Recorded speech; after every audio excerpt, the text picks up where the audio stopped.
few of these Okay, level we are 5 live now. now. Let's see. Oh, food factory. I gotta sell my food first. I feel like here we go. Building materials. I can send these guys there. I got a metric shit ton of building material storage just because I needed it to level my buildings up to level 5. You do.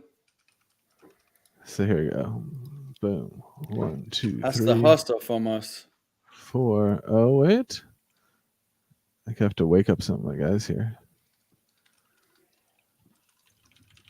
Oh no, I don't. I have to feed and rest. Okay, so first let me do that in my building. Here we go. Send these guys to my own. Bam. Before I send them and pay with my Novo tokens for other people. Ripping in the tearing. There we go. So your audio isn't shared. BuzzKing says he's battling Chrissy right now. Yeah. Oh shit. I might on Chrissy. That's my daughter. She has been killing folks left and right. She's been housing me, my guy. She started playing like 2 weeks ago, and she has more battles than anybody. Dang. Getting the grind in. She's a force to be reckoned with. Yeah, she is. Here we go. Hello and welcome, everybody. Thank you for the follows. I'm just going through Magic Mike in the house. Mocha. Dell. What's going on? Here we go. Send these guys. Building materials. Max has been doing a lot of the grinding his buildings and stuff, but I don't know if he's played the war game yet. I haven't. I wanted to try that today. I have not. Yeah, yet. well, it's fun. Some people kind of are forgetting about their buildings because they spend too much time on war. Oh yeah, I'm still cooking. Let's see. I'm trying to I think all my buildings are level 5 now. Let me see here. Check it out. I got level 5 food, residence, material, and energy is level 4. And then I have like 14 of my workers up to level 5 now too. Just gotta let this picture a little better. Yeah, this happens with my internet, so you know, guys know. Let's go. Yeah, I was saying a lot of people, not a lot, but some are forgetting to play the land game until they remember they need the obsidian to buy the potions. and then they remember. Yes. Let's see. I gotta send my creatures out too. So if you I don't know if you saw a Discord announcement that it comes back saying creatures didn't get anything. It doesn't mean it didn't get anything. I don't know if you saw Lucas's post about some people was exploiting the ring contract, the RNG contract, to get free resourcing. So they had to change it, and that's why everything's so slow. So again, since it looks like the response is timing out, so it says you get no results, but if you wait a few minutes, they will show up in the top. So okay, I was wondering because I didn't see it a second ago, but yeah, I think I got food and it would say found nothing, but you actually did find something. So we're working with Lucas and his team to get that fixed, so we don't have to rewrite the whole code for that feature. Oh, nice. So yeah, I guess some people is abusing. They found a loophole in it and they're abusing it. Interesting. Yep. Damn. And that's why, if you notice, the ring has been very slow lately, opening packs and stuff. It's because of that. It's the same issue. Oh yeah, that should be fun tonight. Yeah. I'm glad I'm not the one clicking the button. Unbroken Daisy in chat. That's Chrissy. That's my daughter. Okay. Hey. She's another one of those weird ones that has a different name in Twitch than they do in Discord. Why is it Unbroken Daisy? Can I ask? I have no clue. Do you not take petals or flowers? I don't. Is this a daisy from maybe Mario? She can tell you. I love busting Chrissy's balls. She's amazing.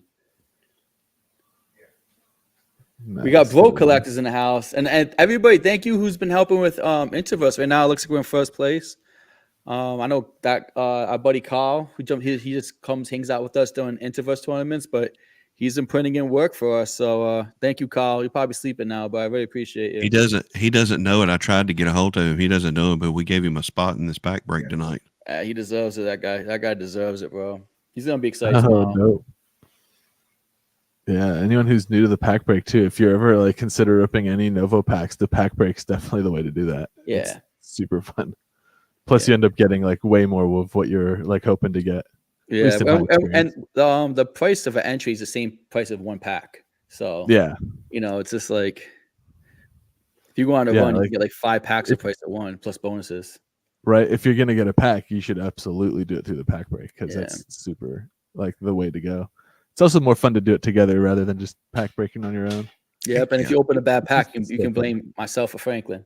So and I felt bad and guilty, so I give you free stuff. But if you do it and at your own house, then I don't feel as guilty because I'm not there. Yeah, exactly.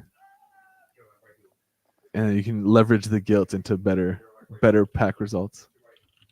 Let's see, where's my guy here? Oh, here. Bro collectors, you waited too late, brother. There's another one tomorrow. We're doing a war break tomorrow afternoon. Let's go. Oh, nice. War's right here. Let's see. I think I have sent all my guys that I can send right now. I'm still managing my resources here.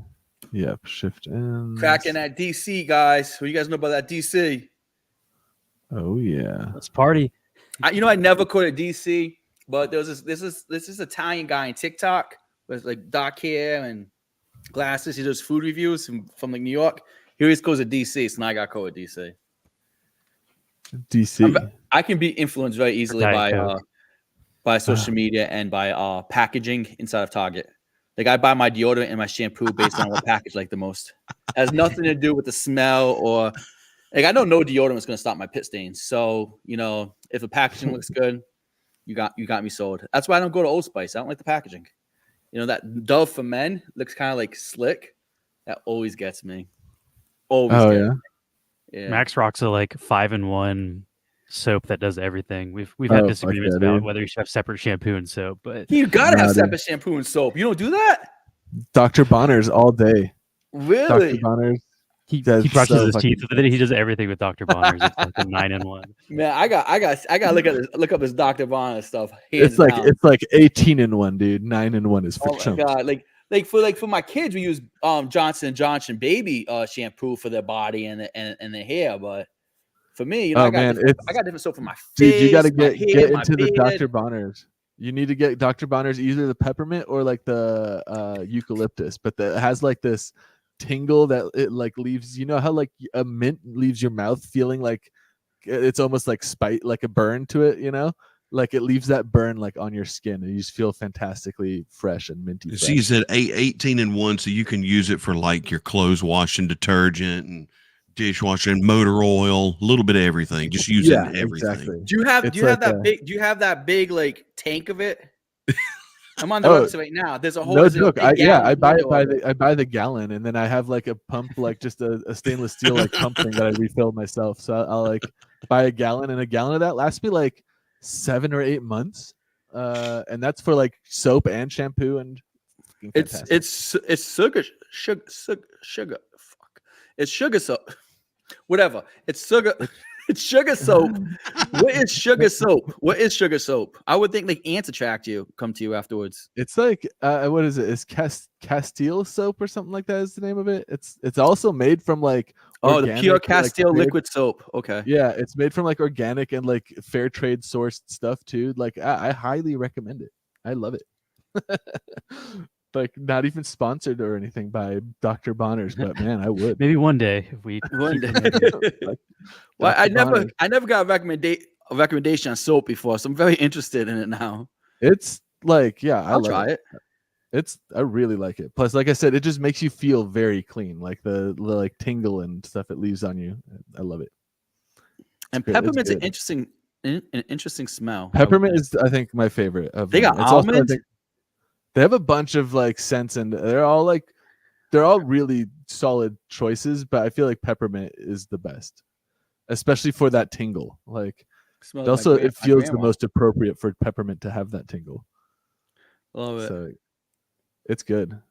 Definitely don't sleep on Dr. Bonner's. And then if you're like, you know how sometimes you forget your phone or whatever and you don't have reading material on the toilet, that fucking like bottle is just covered in crazy nonsense. I remember them days. So toilet time is when you should be playing Nova War, my guy. That's right. That's but that's why I was like, if you forgot your phone or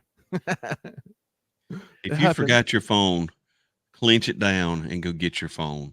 There we go. Novo is just that important. Pinch and waddle.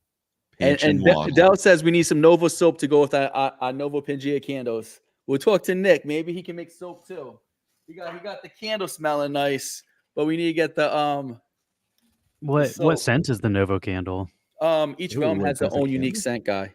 Each realm has their own unique scent. Nick's one of our community members. He has a candle company. He wanted to make them. Light realm is kind of fruity, grapefruit, organic, orange peel, lemon. It's really good.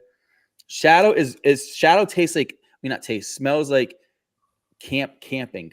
I don't know how to explain it. Like the fire, the shadow is a good smell. Okay. I like thyme a lot because it's floral. Like the thyme realm that has a lot of flowers and stuff. Water my wife took and burnt, and I'm a little upset. But it smells. You've been salty about that for months. Yeah, Shadow it's like saffron, clove, incense, sandalwood, smoke, amber, and some word that begins with P, patchouli. I don't know the word of. It smells really. I want to light this on fire so bad. I might just have to buy more. Are you just saving them though? Yeah, it's cool. They got fucking. It's almost like every stream he pops the lid, takes a little sniff. I do, and I get tired. I sniff a little bit and get going. It's like the bath salts, whatever you do. The poppers, the boxes doing get knocked out. Yeah, like smelling salts. Yeah. Get you back from the brink. Here we go. I totally get that. I have a friend who made candles, and he like hand carved like these tiki kind of sculptures and made them into candles. And I still have those from like years ago. I never burned those. Yeah. And I'm down to like my last 4 of them because I did burn the other ones, but like those 4, I'm like, nah, I'm pretty precious with those, and I'll pick them up and smell them every now and then, and they still smell from years back. They still smell great. Yeah, I buy a lot of stuff from back people. I'm realizing I got like Jumbie's hoodie on. This is Jumbie's hoodie. Oh my god. Yeah. I'm a sucker for like advertising and stuff. So I even got another one of these on the way. I actually bought some of the underwear, but they were sold out. So I'm getting the hoodie instead. Whoa, what are these guys? The Umbrella Twins. Umbrella Twins. Those, the Ciespo. Yeah, the like lady who's holding them, right? That's her weapon. Oh, she uses them to attack. So we're working on custom animations for each character. We only have 2 implemented right now, but I'll send Franklin the teaser for her because that's a work in progress. Who do you have to fight with, Max? What's your fighting crew look like? I don't know if I have. Let's see. I don't know if what I have if it's like separate. I think from what I need for the. Yeah, and everybody gets free. So I have the free guys still. Yeah, so I'll have to try it from there. Although I'm not opposed to scooping these twins. I have a few creator credits I can use. So let's see. We'll send you guys some packs to open on stream too. I kind of want these twins. This one I can't burn though. That's Mint 42. I collect Mint 42s. It's good to know. Yeah, this one can go. You already have enough credits for that too, right? I do, but you have like it counts the credits in like as the stuff you art cards that you have. So you have to choose which ones you want to copy that. Which ones you want to turn in. I usually go for just higher mints, basically. I do too. This guy and look, there she is. Yeah, we have Dragon Con here in Atlanta, and a couple years ago, my wife and I went, and she dressed up just like her. We got 2 babies from spooky with a Halloween store. Yes, and it looked spot on. It was. So I saw pictures of that in the Discord. It was really well done. Yeah, she did good. That costume is hilarious. Okay, here we go. I want these guys. Jolie, she's taking advantage of that stun bug for now, but when it gets fixed, she's gonna be in trouble. Jolie, she just started like 2 weeks ago, and that's my biggest nemesis in the game.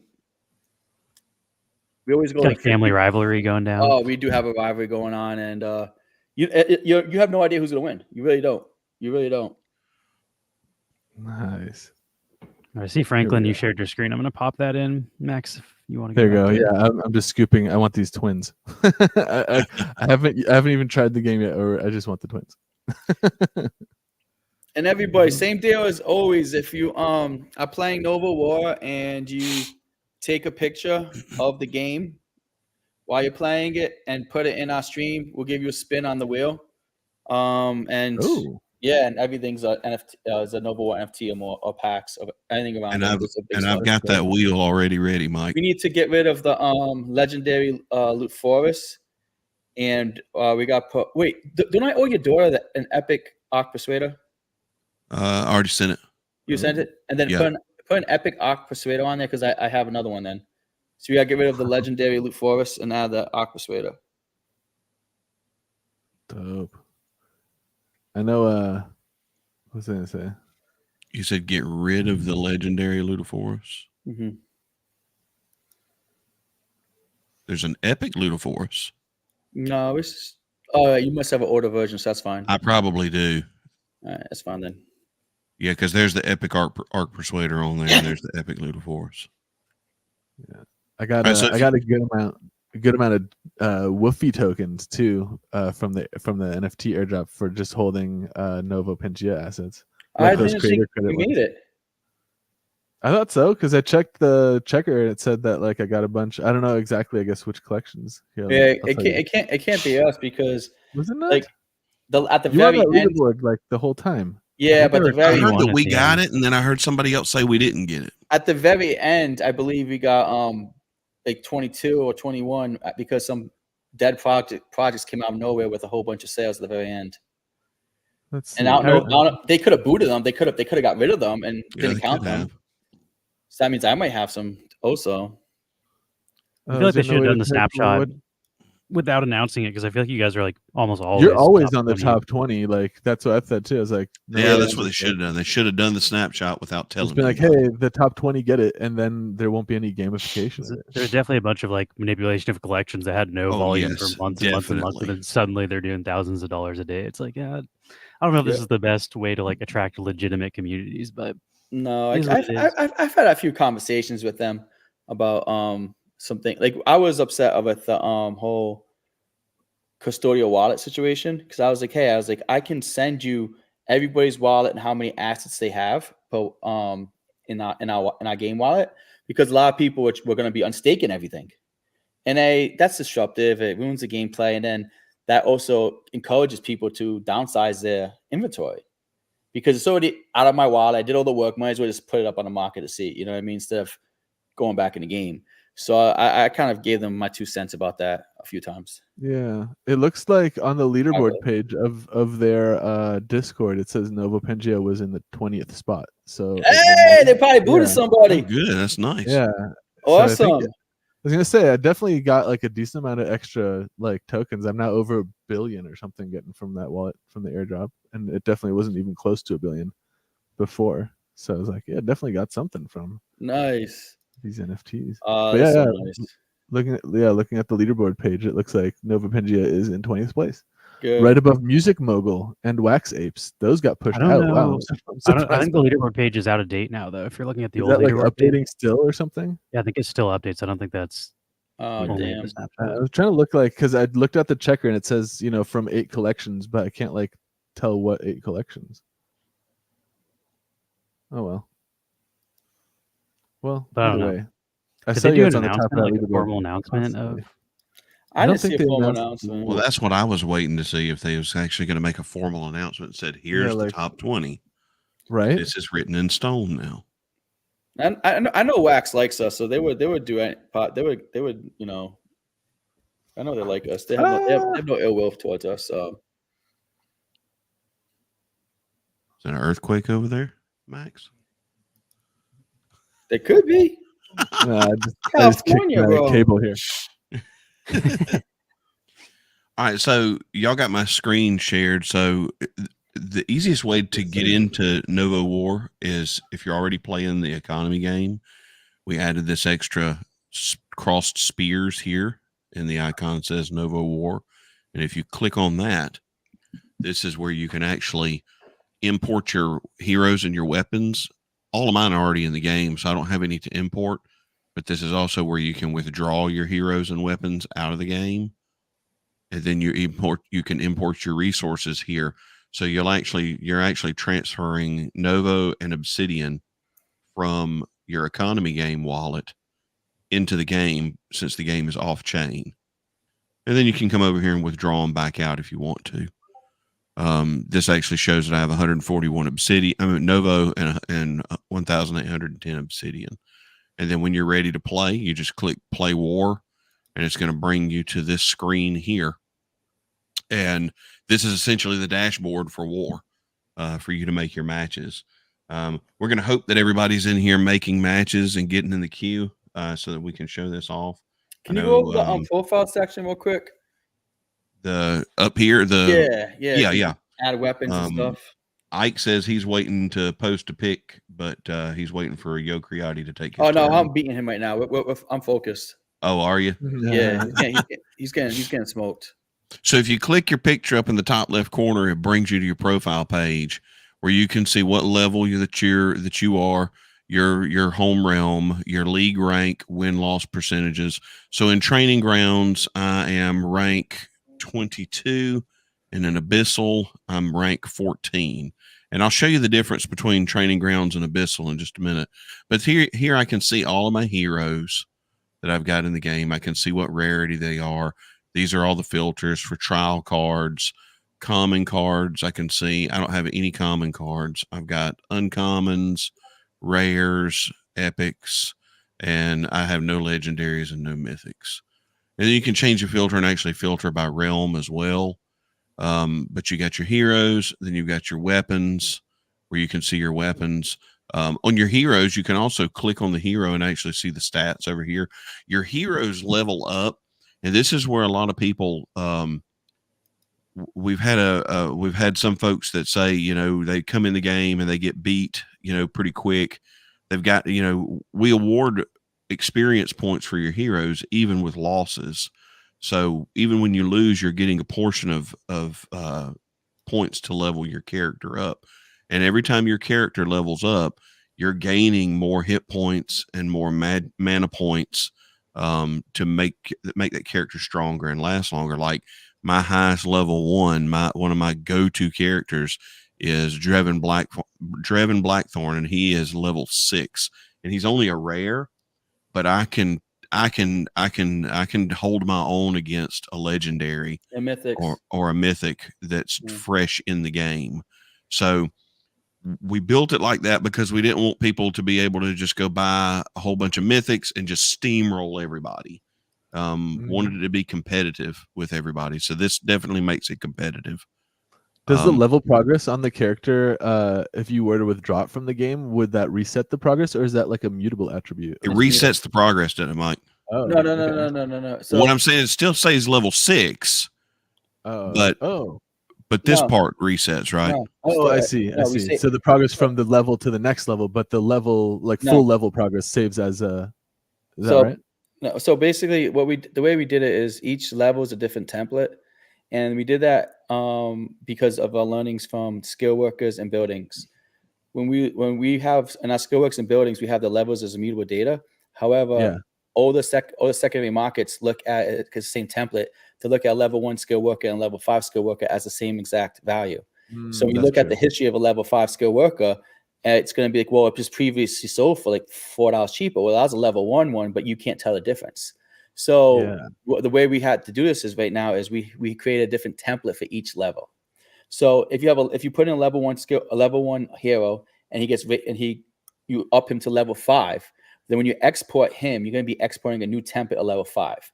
The only challenge with that is there's going to be different mint numbers. So what we're doing for the mint 1 lovers, is when we create each template, we minted mint 1. and I have it saved in a wallet. So the Mint 1 people, when they're ready to exit the game or exit their card, and they say they have a level 5, they just have to DM me, and I'll transfer their level 5 for their Mint 1 level 5. We do that for them. So it's a race. Like if you level up to level 5 first and decide to withdraw, you get level 5 Mint 1. Well, yeah, you would have, but I have minted that so that no one will get that. He's saying if you have the Mint 1 of level 1, correct, whatever level you want to withdraw it as, you get that. You can still get understood. that. So Mint 1, you're going to be basically safe to continue to play the game however you like. But if you have Mint like 2, then, or if you have, let's say, Mint like 112 or whatever I used as my character, if I now level up to like level 6 and I'm like the 4th person to withdraw, would I get Mint 4? Yeah. Yes. Okay, cool. So, So and we learned that the majority of people in our community they care more about gaming than the actual assets, because we did a NOVO a treasury exchange where you could exchange any card for the same any cards with the same creator credits for another one. We had Mint 1s in there, we had legendaries, had gold cards, everything, and only 2 people took advantage of it because there was a NOVO tax on it, just to make sure people weren't gonna be going for Mint 1s and reselling it. And it was for the true collectors, and only 2 people in our whole community took advantage of it. Everybody else, even Franklin, he was gonna, but he's like, no, what? I'm saving my NOVO because I'd rather use it for the game. That test really proved to us that the gaming part is more important. So that's how it helped us make that decision through our data. But anyways, but the XP you talked about, like you're driving up on screen says 150. When you export him from the game, it will be a level 6 Draven template with mutable data of 150, whatever that XP is. So when you take him out and put him back in, you're not losing that XP. Okay, that's pretty sweet. So, and that also means you could like, buy a level 1, level it up to level 5, and sell it at level 5. Correct. If there is a price difference between the two, then that basically is like a play to earn mechanic. Correct. Yes. Yeah, that's pretty sweet. And now the weapons, they don't level up, but they do take damage every fight.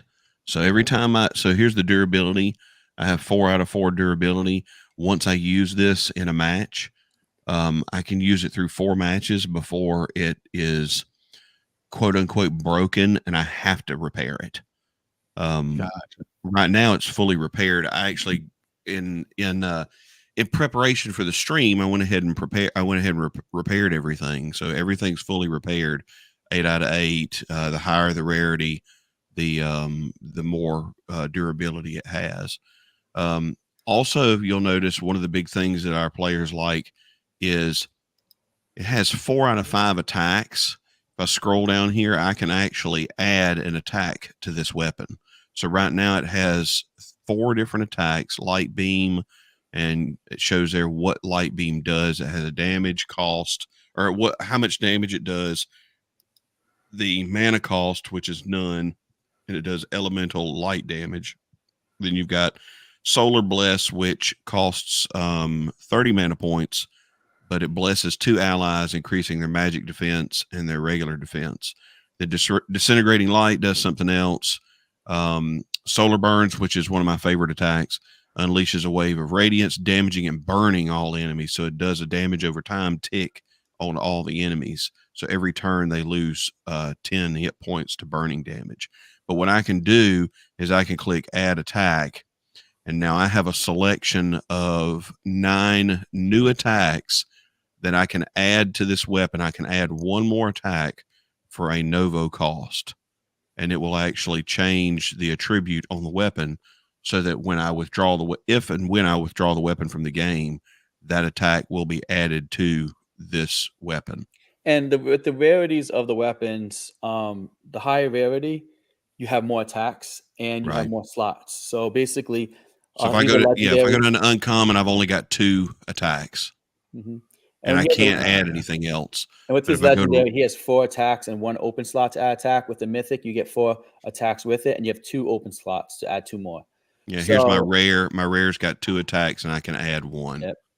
Right now, you can't swap attacks, but we're going to be adding that because people like that, and it's a great way to customize it to give you more choice, which we love, and plus it's a great NOVO drain, right? Because every time you swap it out, it's going to have a cost.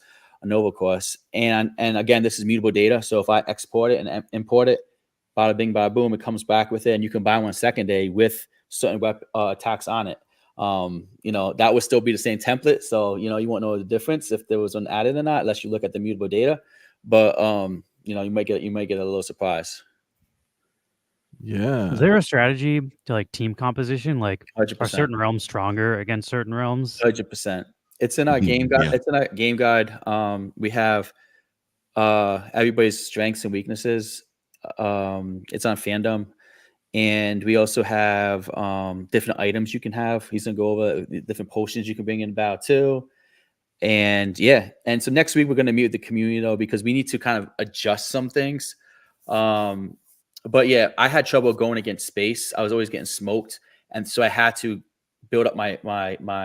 I had to bring in a Shadow Realm character and build it up, and because Shadow's good against space, so now I have a chance to beat space. Before, I just don't. So we definitely need to listen to community and tweak a few people, because like some are a little bit not as attractive as other ones, but I think we can find ways to do that to make it balanced. And then do we the gotta- individual characters, like, are there like tank characters and DPS characters? Yes. Is there like a way you want to build your team where you have like, okay, this person's more of a magic or a healer or something, and then Yes, yeah. So Umina, she's designed to be that white magic person. So we need to kind of tweak her more that way. Ciespo from Shadow Realm, she is designed to be like the best of black magic. So we got to kind of tweak her a little bit more that way, and etc. And everybody loves Iceman because that guy's just freaking huge. He's like the god. He's the god. Him and his weapon, the most desired cards everybody's trying to trade for. So back on the main screen here, I've got my start of battle. I've got my leaderboard. I have my shop, and I have fusion.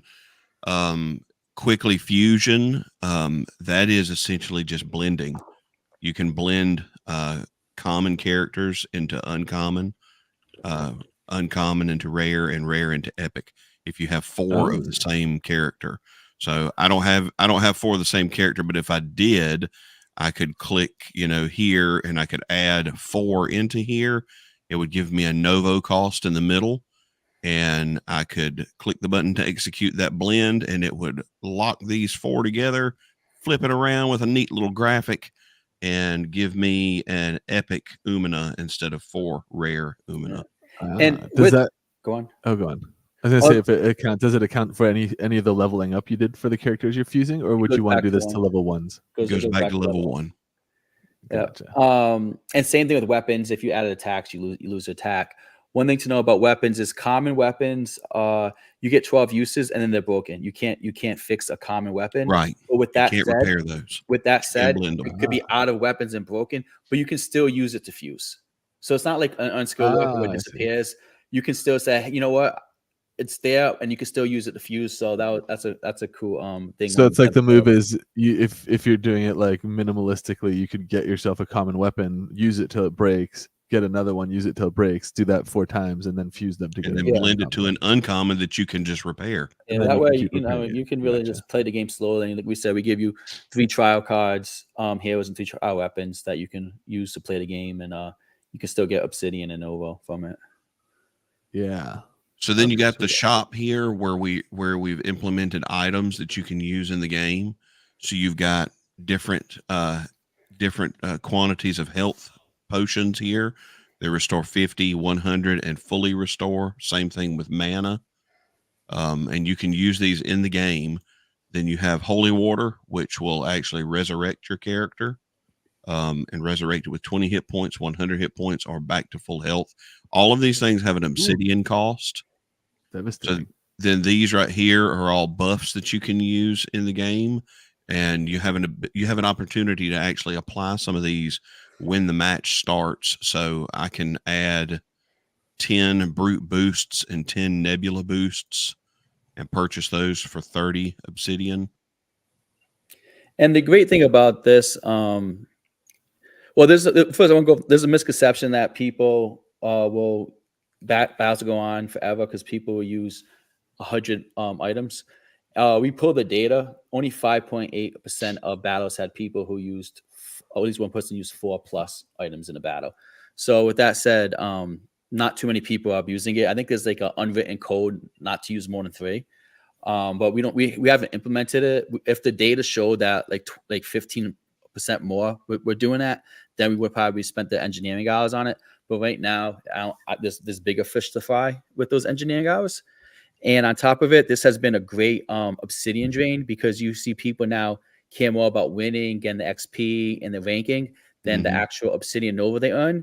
So what that allows us to do is allows us to give out more rewards. So now we can give out higher obsidian rewards winnings when we get to do leagues in the future and seasons that can be higher, and even more on the economy side. So like next month, starting tomorrow, whenever Martin updates the code, it's our creature pool we're doubling for the whole month. So basically, you can get food, energy, building materials.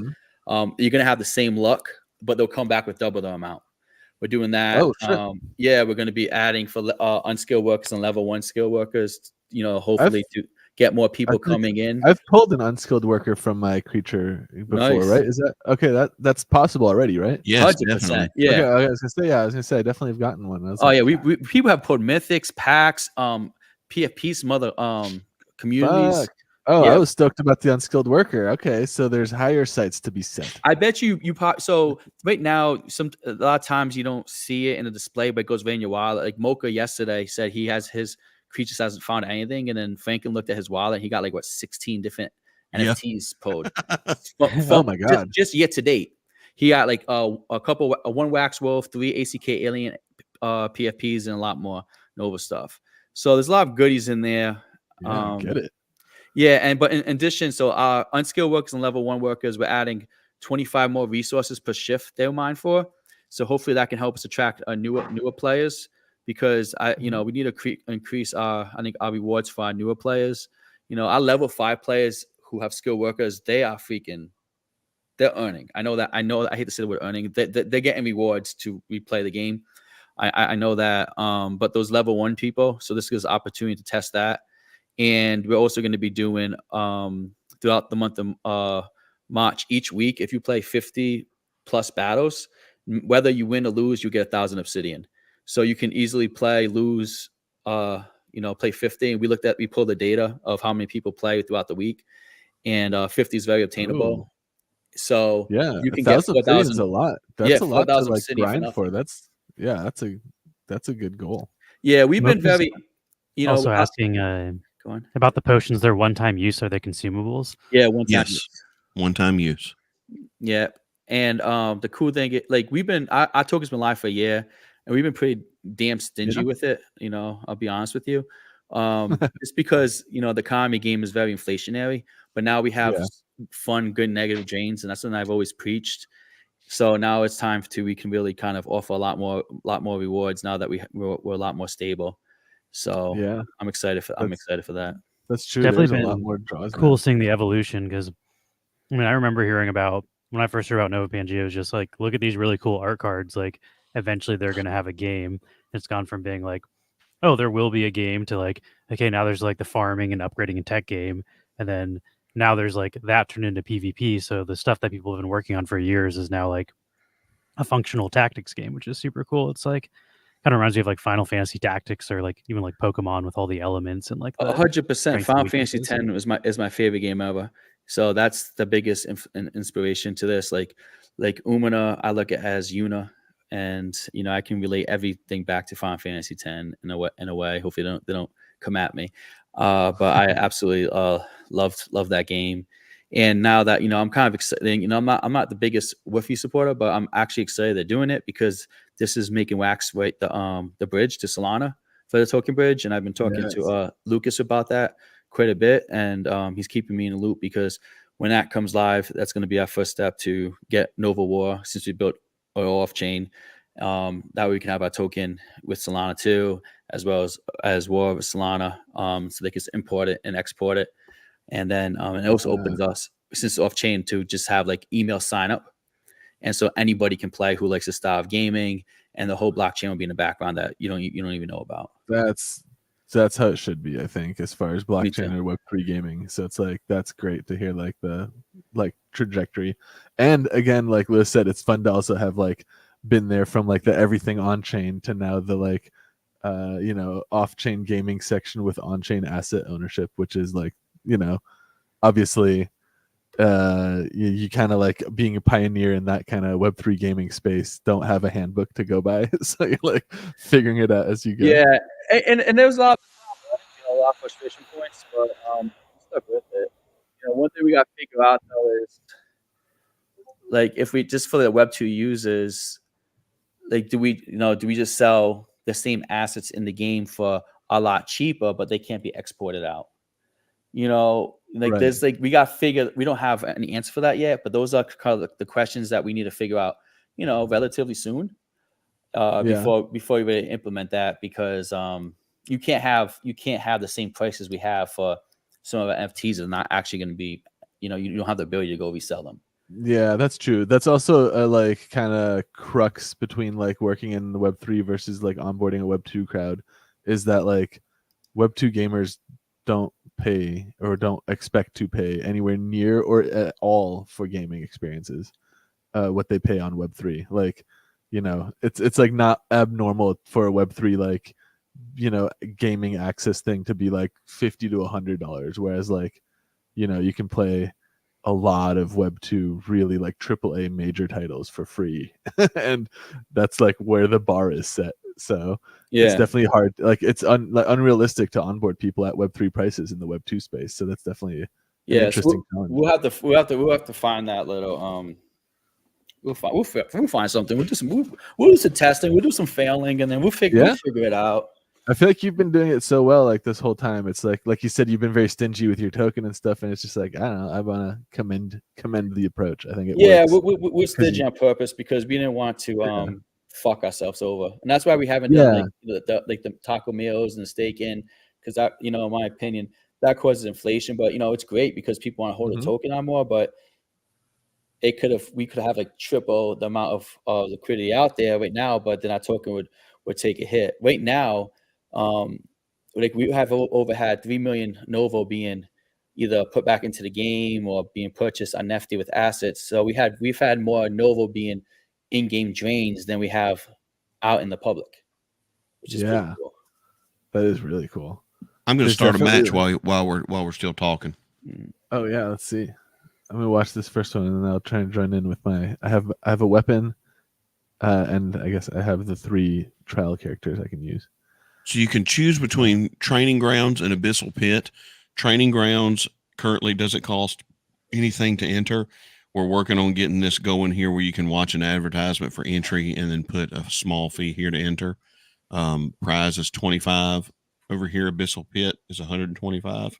The other big difference is Training Grounds, you can only use commons, uncommons, and rare NFTs here. Abyssal Pit, wide open. It's like the Wild West over here. So we're going to go Abyssal Pit because I like using my higher rarity cards. So you go in here, you've got 3 heroes. So I'm going to choose my first hero, which is Jiwa. I get Jiwa up on the screen and then choose my weapon I want to use, which is my legendary Frostbark. Now I'll go to the next hero, and I'm going to choose my level 4 Epic Umina. That green bar below her image, that's not like the health or something, right? That is the level. That's right. level 4, and that's the progress. Gotcha. Yeah, that's the progress of her. Okay, I was like, careful, they need to heal. All right, so now I've got that up there. And then my last one is my trusty Dreven Blackthorn with my epic Nebula's Wrath. This is Franklin's go-to guy. This is his. Yeah. Look at that smile. He knows it. What my undoing is whoever I get paired against. So this is where you can actually add a couple of items to pre-buff your characters in the game. So I can click here, and I'm going to click 1 Brute Boost, and then 1 Nebula Boost, which gives me some strength and gives me some extra magic power in the game. You can do that not until you see who you're versed against. You have to do that before you see. Yeah, this is all before you match. Okay. And then I click start. So you can't see who's up, and you're like, "Oh shit, I gotta buff my." And guy. now it shows me who I'm matched against. I'm matched against Ike. And now I have the choice. I can actually see that he's battling with a level 1 legendary, a level 2 mythic, and a level 2 legendary. And so I can choose now if I want to skip this battle, if I'm like, I'm never going to win against this guy. Or in cases like when me and Yokriyati match and we want to match against other people, I can skip the battle and pay 2.5 Novo. Gotcha. But I'm going to accept the battle. And now it'll actually throw me straight into the match with Ike. So he's kind of out leveled, huh? With like his guys are more rare than yours, aren't they? Like Yeah, his rarities are higher, but my levels are higher, which is why I don't know. Let's see. I've been pretty even with Ike the last few times. Yeah, and what did I say? And when we first launched, we didn't like matching wasn't that great, but we have added the elo, like chess players rating. So right now you have to be with 100 points of your opponent to get matched, and eventually we get more users. We want to take that down to like 50, but right now it's 100, and it has been pretty good because no one has been saying that hey, these battles are unfair, when that was the kind of the first feedback we got. And then now we're also working on quick play, which hopefully be ready next week, where you get to you get 60 seconds per turn, because right now it's kind of like Words of Friends. You can have up to 12 hours between turns because people want to play passive, like in between meetings and stuff like that, which some people love and prefer that way because they have families and kids. But the high majority of people want it. So we added it for next week. So Ike just took his turn. He hit me with his Iceman character, and he actually did an attack that hit all three and decreased my defense by 2 on all 3. Oh, that's pretty good start. Since this is my first turn, I can actually choose which one of my characters I want to attack with first. And Dreven Blackthorn and Nebula's Wrath, which is my favorite attack. Is he from the space realm? Yes. Nice. Yeah, he's actually, you know Dre from Wax Community. Yeah. So we call him, his nickname. The guy's nickname is Dre for him. Nice. Yeah, we have a few other people like Iceman. Like chapter 1 cards, we had a card of creation, and Iceman, who is one of the characters, the most beloved character so far. It looks just like him. He's this big dude, goes to the gym. Like I go with him. I go, what'd you do today at gym? He goes, everything. Like, everything. He's jacked. He has that same haircut and beard. So like he sends a picture. It looks just like him, but kind of earth-realmed out. So we got him in there. We have, Bloom Jays named after one of our players too. And Cerberus got a card creation. And we're working right now on small creatures for the creature release because I love creatures. And we're having Cerberus loves cats. So we have a black cat like his, space realmed out. And we can show that later because that art's done. Going to be out there. And we have this group called the Wolf Den with Fletcher and some other people, Jay Ginger in it. So Time Realm, small creature is going to be a wolf. We're going to call it Fletcher. So yeah, we have a lot of Novo love in this. So he hit me with Androctus, and the attack he used stunned both of these characters, and he also poisoned them at the same time. Wow, so you can't attack and you're taking damage? Yes. So both of these guys right here, I can't use either one of these now. Do you know how long the stun's going to last for? Is it so the stun lasts for 2 turns. This is what we referred to earlier about laughing, joking about the stun bug. We're working on fixing it. It lasts 1 turn longer than what is shown right here. I see. But yeah, they're stunned for 2 turns. It's got a little number 2 beside it, and then they're poisoned for 3 turns. So only one I can use is G-Word. Is that doing 20 damage a turn? The poison? No, 10 damage. Oh, that's a lot. It feels like almost as much as your attack was doing. All right, so here we go. We're gonna do. Well, you can use an antidote to get rid of poison. That's what so I could. I actually can go to my items here and use adrenaline. And that will remove a stun debuff from a hero. But you have to keep in mind, you weigh out your options. That's going to take your turn. So you'll lose your turn. You can't use this and then do an attack. You also have some with the guy who's still going, right? That's the move. Right. You also have some characters here. This one doesn't do it, but there are some characters that have. I know that there's one in the water realm that has an attack that will remove this from your entire party. Yeah. Nice. Oh, So I'm going to do frostbite now. We also had a Fire suggestion now. from Buzz King. He's suggesting a repair all button. So if you have multiple weapons you'd like to repair, That's a good idea. Hey, put that game suggestion so I don't forget. I always look back on that when we're looking at stuff to do. He breaks out his notepad and starts jotting Yeah, I have ideas so many. down. I have so many post-its here. Like it might get lost. I even have those whiteboards that you see on Instagram, like the desk whiteboards. I love that too. oh You know yeah, what I'm talking those are about? great. You know what I'm talking Yeah, a about? little dry erase board thing. Yeah, I have it on like it's a little thing on my desk, and Hell yeah. yeah. But game suggestions is my my go-to to remember. I'm definitely going to lose this match. He's hitting pretty hard. Hey, Crack Knock Yeah. Knock, where you at, buddy? And then after this match, No, you're getting. I don't know. You're getting good hits in too. Do they still take fire damage, or the fire wore off from your first attack? No, I don't. No, I never did do a fire damage.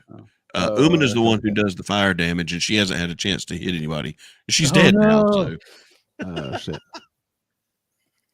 Yeah, Um, Iceman's I strong. feel like you can take the guy on the right this round too, though. Like that guy's fucking. yeah, I'm ready just going to do die. the same attack again, and it should take Androctus down. Yeah, So, if you like- hit all of So, like them. my strategy at first was to go after the There you weakest one and go. get rid of them, but then it changed. My strategy became get the most damage for the opposite attack as possible, because I would love to have the one that is the weakest on the longest, because when he hits me, it does the least amount of damage. So I'm not gonna go after my strategy changed. I'm not gonna go after the weakest person anymore. I'm trying to go after get the most damage as possible, or take out the strongest first.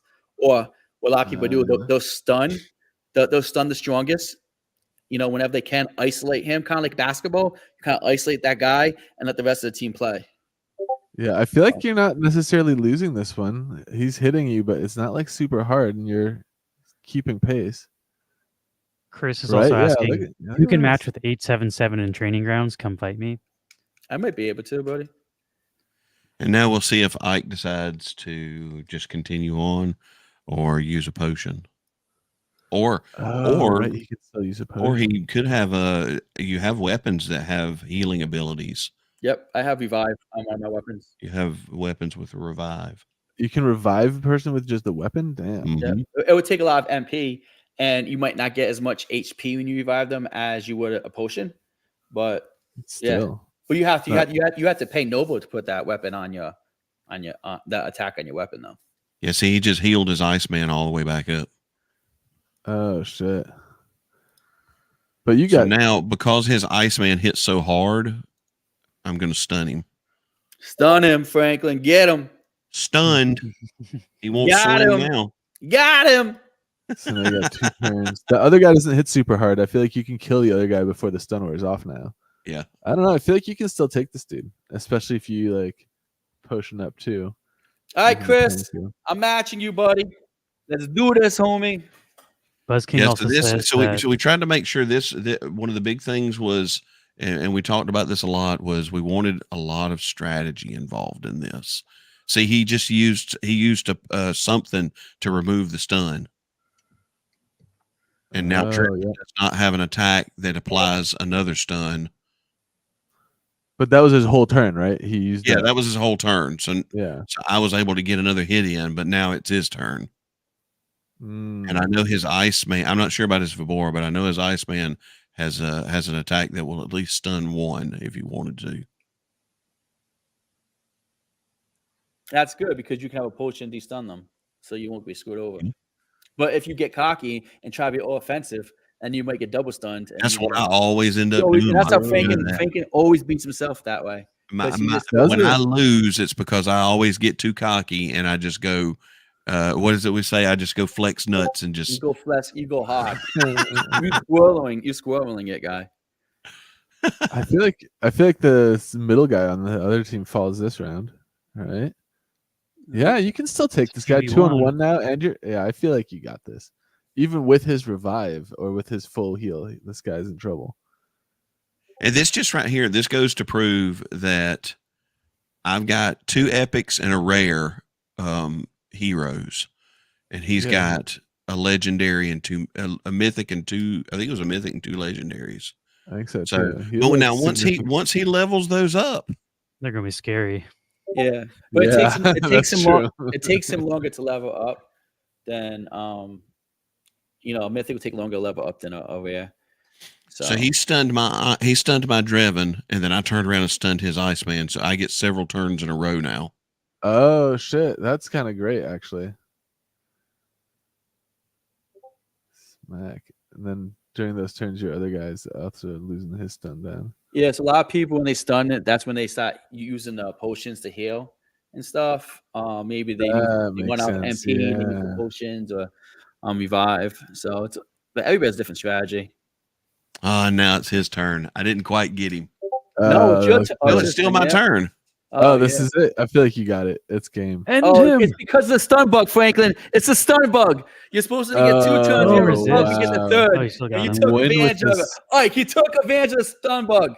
Rafa needs to Wow. fix it. Jolie, just like his daughter.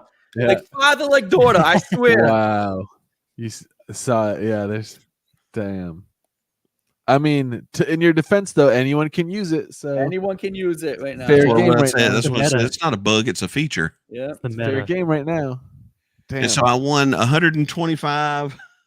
I won 125 obsidian and 50 XP for my Yeah. characters. So basically, at your entry fee of 25, that's basically Hudris. That's 33 Novo. You won that match. That's a lot of Novo. Oh, nice. Oh, right, because there's a 25 entry fee. You want to do some pack breaks now, Frank? Yeah. Fuck, that's cool. Okay, I'm kind of like getting how this game works now. This is actually pretty dope. So to get those characters, that's what you get from the pack that you're about to do the break for, or No, right now it's a creature break because people love our creatures still, especially new players. New players came here for war and they actually, are jumping into the other side and they're really liking the creatures too. So tomorrow we actually have a pack break for the characters. Yep. There's the pack break for the characters. you can you blend the creatures up to rarities as well? Because I feel like I have like 4. Yeah, you can go up to an epic as long as they haven't been taken yet. And I just posted the link to this pack break. You got in to the chat. blend them in Nefty blocks though. If anybody wants to grab a spot here, there's epic. 8 spots left. Yeah, you can't blend it to a legendary or a mythic though. We kind of made that decision. I have for 1 now. epic and then I have 4 commons. You can blend the commons to uncommon easily. Okay, So in this pack break we're doing tomorrow, essentially what we're doing is we're gonna open you up a pack, and whoever has the highest number of creator credit value out of those cards will move on to the next round. So you're getting at least out of your $19 spot, you're getting at least 1 pack of cards, which is what the spot costs anyway, which is what the pack of cards costs anyway. So you're getting the pack of cards, but you're also getting a chance at just getting several more. Oh shit! So like that's this pack break, or is that the one for tomorrow? That's the one for tomorrow at 3 p.m. This one here today works the same way, but it's already sold out.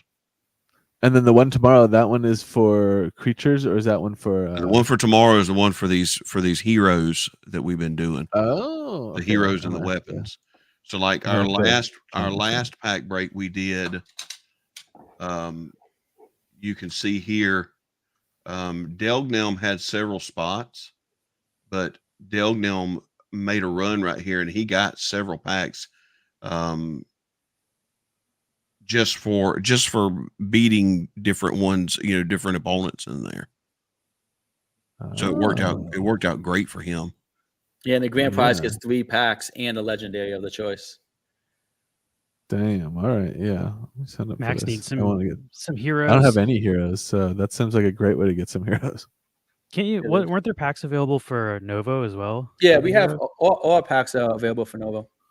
So On Nifty Blocks too, right? yeah, Yep, on Nifty Blocks. Maybe Max, you can put your level 5 buildings to work and That's Keep what some a lot of heroes. people do. That's what a lot of people do. I've spent most of my Novo to get to level 5, so I'm just now getting there. So it's taking me some time to like refill the Nova. I'm only at like 400 Novo right now. It's in my game funny. balance. Brady probably is our biggest player asset wise and whatnot, and he never has enough Novo. He Yeah, has to get more Novo with from Alcor. He never because he upgrades so much, but he makes enough Novo if he actually stopped upgrading to buy 2 packs a day. Like, damn. yeah, he has not and I know That's a crazy amount. Carlos had enough Novo when Creatures came out back in August. He got like $1,400 worth of packs of Novo. Yeah, they have a lot of assets though. That's Yeah. you can't really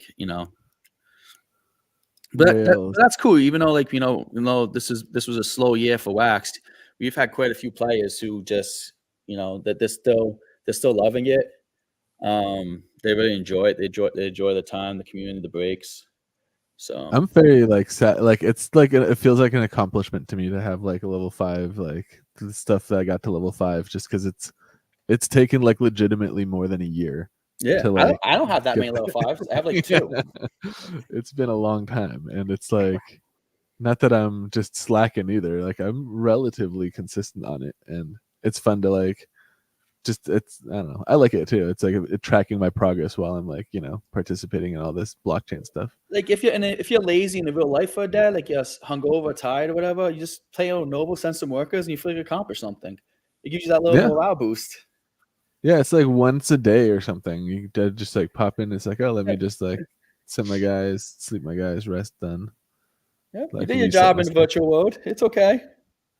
Yeah, oh, it's fun. It's cool, like to level them up, and especially now it's cool because it's like doing that for so long since the beginning. There was like not some additional thing to do, and now it's like, oh, I can earn those resources and then play a more active kind of gaming experience game while I'm actually trying to play a game versus Mike, it's not like I want to just manage resources as the main game. Mike, can you send me a bunch of packs? Yes, sir. Have you guys considered doing like a tournament, like a competitive tournament where players that's enter? coming, brother. That is coming. Oh, We yeah. are If you do excited that, about that. you do have to have some sort of like potion rule though, where like you can't just use like That's 100 true. revive potions in the same. I'm just gonna revive every time. You can't beat me. Yeah, no. There's been a lot of like good suggestions. Somebody said, "Hey, how about for the tournament? Everybody gets like maybe this.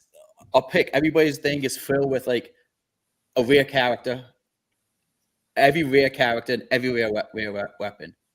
So like it's purely skill. Not everybody has the same exact cards to go in it, or only commons and uncommons, or your true deck, right? So there's a lot of different ways we can maneuver that. No potions, unlimited potions, 3 potion moves. There'll be a lot of different fun ways we can do that for everybody. When Mike, I just need a bunch of light and water creature. All right. I got enough. I play time. SGG football and they do tournaments, and the way they do it is like they just have a cap. So they're like, this tournament is a 1-star cap, which is like the common. So they're like anybody can compete, but if you do have a level 21 star, you're still better than like people that haven't been working on that. But then they'll like, okay, this tournament goes up to like the mythic, so everybody can enter with their best stuff. But they kind of like do different thresholds, so like the players that aren't whales still have a chance to compete in some of the tournaments. You gotta do it that way. I think I agree with that approach. I'm excited about it. I think it's going to be fun. It's really going to make folks really, really, really work on their strategy. And I mean, I've been completely honest with Mike about it. When I first started playing War, it was just like I was just clicking. There was no strategy involved. I didn't pay attention. It was like, okay, hit that one, go attack. Hit that one, go attack. And he was complaining about, it's because the guy has better cards than me. I have rares and he has legendaries. I can't beat him. And that then was him. Frank was that guy. He was that guy. I got educated because he's been burnt so much in Web3 space. He thinks everything's against him. That's the exact thing. I was so jaded because of the Web3 space traditions that Mike came in from outside of Web3 and has had to retrain me. Nice. He's slowly doing it over time. Definitely seems like there's a strategy too, where like if you can level up the lower level guys faster, there's like a strategy where you just get your lower level guys fast really quick, and then you can beat the mythics. But the mythics are sort of more the long grind, where like it takes more experience, but then like you have a higher ceiling. So if you like take the time to level them up, you might lose a bunch at first, but then eventually when you get powerful, then you'll be more powerful than the lower rarities. You know, it's crazy you said that because like originally we had the mythics and the lower cards level up at the same time, and then we, you know, after like the first week or two, we tweaked it to what we have now. And when we tweaked it, some people were unhappy. They're like, well, that's not fair because, you know, what's so special about mythic then? Because I can have a rare level up because it levels up faster and be stronger. But 2 months from now, a month from now, if you want to sell an asset, you know what I mean, a level like 5 to 8 mythic is going to be worth way more. I hate to say value-wise, but it will be a lot stronger than anywhere. So it just would take longer to get there, like you said. Like you hit the nail on the head. Yeah. I also like the like saving the progress out of the game and being able to sell it, because I feel like that's like a very viable way to be like, hey, I spent all this time like getting this stuff up to a higher level, and like you can pay for that time, but like that's something you can't just like, you can't skip the amount of time it took to grind that. I mean, you can by paying, but there's no like You can boost to the game, basically just get a only peculiar pay. experience. Yeah, you can only pay someone who put the time in. You can't pay around putting the time in. Yep. I feel like that's what kinda most gamers are looking for when like Yeah. they dream that's of what the I like Web3 about experience. Magic, It's like, yeah. hey, I put in like 1,000 hours grinding my WoW character, and I got all this crazy rare stuff that you can only get if you did the hardest dungeons for like 10 months straight. And that's kind of where it came from, because my roommate in college was a huge WoW player. Like when it came out, I remember we took the T across Boston to the one place that could get the deluxe the deluxe package. That's what a special edition package. And then he was up every single night. He would then go to classes, playing, grinding. And I didn't play World of Warcraft, even though I knew I would love it because I was obsessed with StarCraft at the time, because I saw how addicted he got to it. But yeah, he was playing and grinding. When we got I got married, he was one of my groomsmen. I had my buddies an artist make him as his World of Warcraft character for his wedding gift. Nice. Yeah. I also feel like earning more tokens is cool, but like the ability to just smash someone with a high level character with a crazy item, like that's I think what's going to really attract gamers and like people outside of the Web3 space, because Web3 people like earning tokens and stuff. Like the gamers, if it's like, oh, I can just buy this like fully leveled up weapon and character and just smash people in PvP, then like I think that's going to like bring a fun dynamic that will bring in new people. Yeah, I think so. And the cool thing about the NFTs is like, you know, we can still like say this game isn't successful, right? But you know, we have to tweak it enough to, you know, make a different style game. We can still use those same NFTs for that type of game, right? Just because the way they were. They got creatures. You know, the guy who leads our gaming side of it, he has like some creature one games that he made in the past that could easily skin for us. And we could even use our creature cards to play those creature one games, right? So there's a lot of that's what's cool about, you know, these NFT assets is like if you build them kind of flexible, you can definitely use them different things. I also think it's Yeah. gonna be cool. I'm hoping like in the future, like once you guys already have like the 3D models for this, if somebody starts building like, you know, other games on Wax and they're like, hey, we need some characters, like I'd love to see like that sort of metaverse collaboration, which we haven't. I guess like Introverse is doing it a little bit, but like I'd like to see it like a larger scale where it's like, oh, I can go run around in another game as my hero in this game, and it's just like a skin for that game, even if it doesn't give you like any in-game advantage. Just like the cross collaboration, I think that can be really really useful for NFTs in a way that like doesn't really exist outside of the NFT Well, space. I totally agree. You know, We got our character in Introverse right now. yeah, one project is already really in my ear about doing it, and you know, I'm all for it because I you know, they're very supportive of us. So yeah, I think that's a 100% good idea. Or even like looking at I got to fill out the Alien Wars grant because I guess they have a lot of like weapons and unneeded NFTs. So like maybe you can use an NFT, Alien Wars weapon, blend it with some Novo, and you get a custom weapon to play in the game. So you know, that's a great negative Novo drain for us, right? And it's a user acquisition play to get Alien Wars people into us. So you know, to me, it's not about, making money from that one. That's just like a acquisition play for users. So I think that's I also love like the dead drop tickets that you did back in the day too, when people got burned on like rug pull collections, and you created blends that let people ditch their shit assets and get like those. I had a ton of those. That was great. dude, the standard ones of those are going for like 13 cents. It's crazy. I never sold any of those, but I was buying the like bronze ones. I was buying those for 0.3 wax, and like I think recently they were selling for like 3 full wax. Yeah, That's nuts. it was crazy. I was buying like bundles of those for like 3 wax. You'd get like 30 of them. But yeah, I those also are think great. the collaboration thing is like something where indie projects can thrive, because like once you get into more AAA stuff, then it becomes an IP nightmare, and like Xbox doesn't want to share their properties with PlayStation. They want to they fight, and I feel like kind of the indie smaller people can work together to like combine audiences, and I feel like that's kind of like a nice thing, that when you're a smaller project, Ooh, it makes it pretty good one. easier to like I agree share with you. IP and stuff. And I think that's something we have to do. We could have a neon suit, in Space Realm.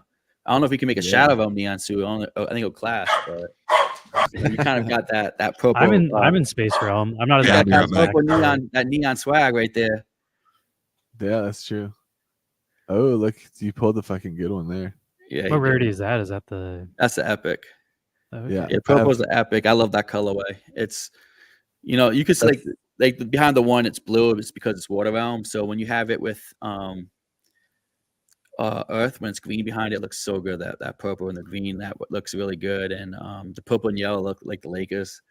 If you're an LA fan, and then like who else looks really good? Oh, the time on purple and the teal look good too. I have an epic one in Shadow, and he's got like a green, blue, purple background. That's really cool too. Mm-hmm.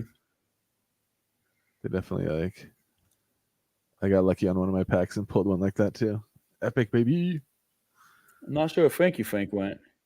I think Oh yeah. he's still in here, but he just like muted his mic and his camera. I think dogs were barking, so maybe got some Yeah, IRL stuff that came up. Is there you think so? I have, like I said, I have like 4 common creatures of the same creature, and I know I can blend them all into like an uncommon. Yes. But do you think it's worth it? Like, does the uncommon find that Yuga much said- like better shit? Yuga talked about that earlier. He said, I'd rather have the multiple commons than an uncommon. That's what I've been noticing, It's up because to like you. It I have depends. It depends on how many slots you have open. I guess I only have 2. I only have the default slots, but I have one of the epic guys, and then I have 4 commons. I mean, and, if you like, only have 2 slots, I feel like usually- the uncommon's better than. But if you have multiple, if you open more Yeah. slots, then you'll probably get more by sending multiple. Well, at the same time. usually all with at 2 once. spots, you should have 4 total, because while 2 are working, 2 are sleeping, and then when they come back, you send them to sleep. So you have 2 shifts if you want to be efficient. But if you can't play every single day and be efficient like that, then I would go with the common epic. Yeah, Or you that's just kind buy of a what I whole do. bunch of I usually packs. have 2 of them. 2 of them are usually in the farms. 2 of them are usually out, and then 2 are like on deck. Kind of is kind of like my setup right now. And then I do feel like sometimes it's it's definitely the epic that found like the NFT the time I got the NFT. But as far as like resources that they find, the epic doesn't find like a crazy amount more than the commons do. It's almost like close on a lot of days. So it's like, I don't know, it maybe is better to just have the quantity.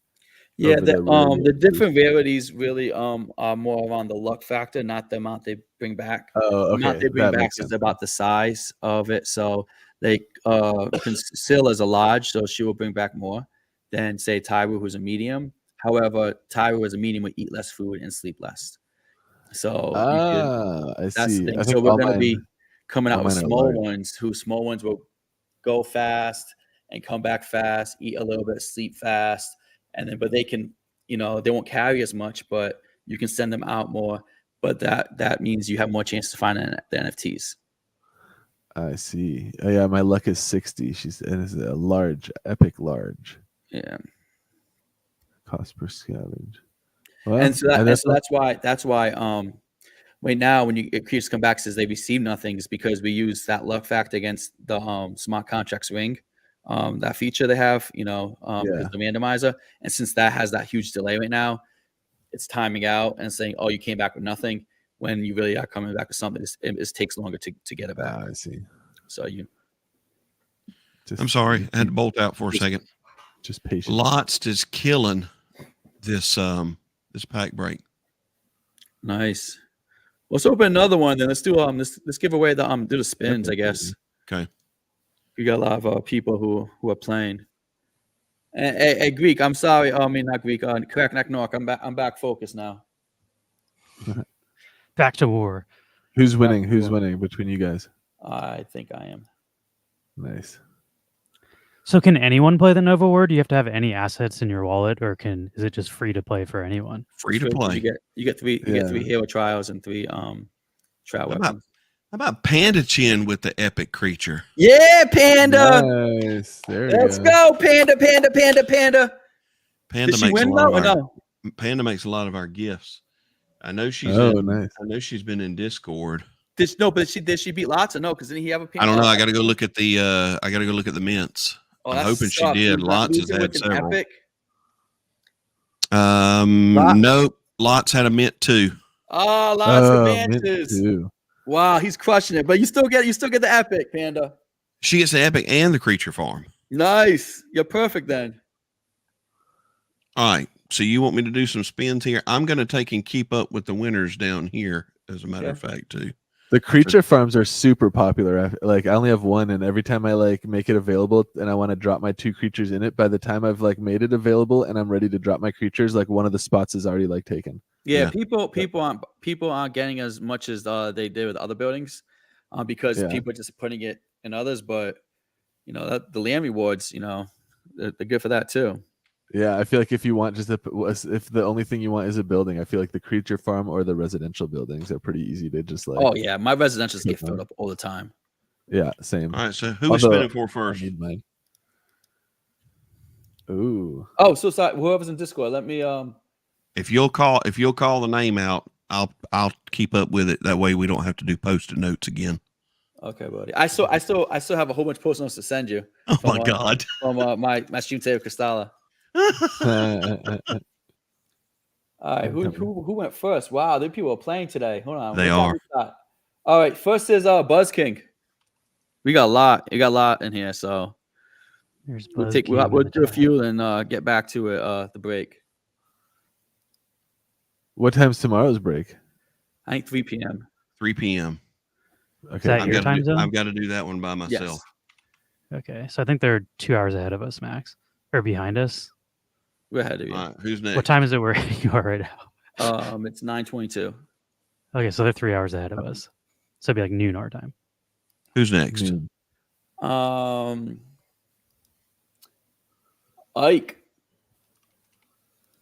Nice. Okay, I have to tune in noon because I added myself. I bought a spot on the pack break. I gotta get myself some creatures, some heroes.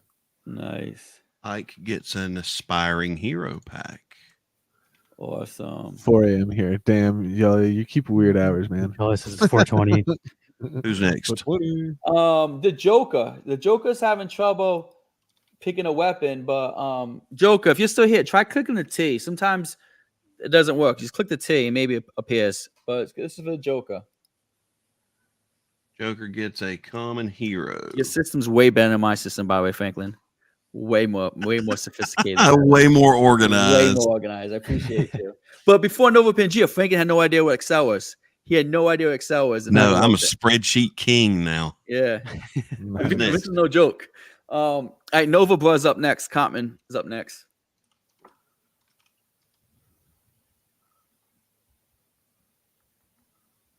Yeah, my wife comes back here and looks at my computers now. She goes, "Why do you have 15 spreadsheets open right now?" Well, because that's what it takes to run everything. This isn't even my final form. Common weapon. Who's next? Vagamundo.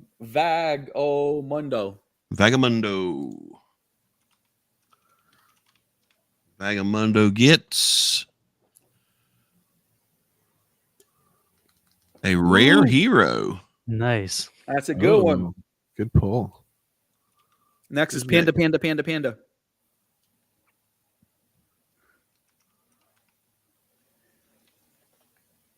Panda gets an aspiring hero pack. Nice. Can you level up the trial assets? Yes. Then go level 2, level 3, level 4. Yes. Okay. So you still have a shot. Like Nice. if you want to grind for free, you can still get better. Yeah, right now you can get better. But we're gonna have it where, like, if you play, you get spins in the wheels to get free items or even different NFTs. Oh, different. I want to say different assets, but you can't export them. So that's part of that whole thing we were talking about. We need to figure out. Yeah. So there's I like think it'd be only cool if you in-game. figure out a way, like if people play for free and level their stuff up, they can then spend X amount of tokens to turn it into a blockchain asset. That way they're still paying for it, but like you get them that would in be for free. I Yeah, like- agree. I agree with that too. I think that's like definitely if you get a non NFT asset to like a level 10 or something, you can like pay a Novo price to mint it as an NFT. I think that's a good idea. Next, So, Oh shit! Hold on, Frank. Oh god, so many people playing. there's a few like what is it called? Like NFL Rivals vibes too, with like the way the onboarding works, you know, where it's like people who play the game don't necessarily even have to know anything about NFTs, and they can Yeah, still, like, that's how we have to do it. Yeah. Crack knock knocks next. But like, you know, I was talking to someone about that, but that user's persona like is really different though, right? The majority of Web3 players are about earning. Yeah. So like if you were, and that's what we already talked about for a while, was like if you're gonna make a game, like if your audience is Web3, you have to make it so they earn, because that's what Web3 is about. You can have the most fun game in the world, but if your audience is Web3, it's not going to be popular. That's true. So if you want to make a fun game, then you go all in to go try to beat out those Web2 studios. So our audience is Web3. So we're gonna have to make sure it's the most fun way to earn. But I hate to say we're on the most fun way to get rewards.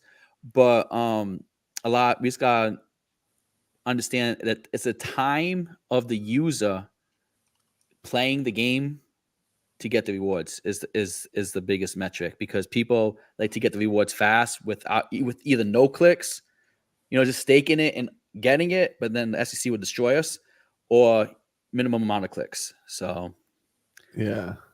I think It's a there's a challenge. similar.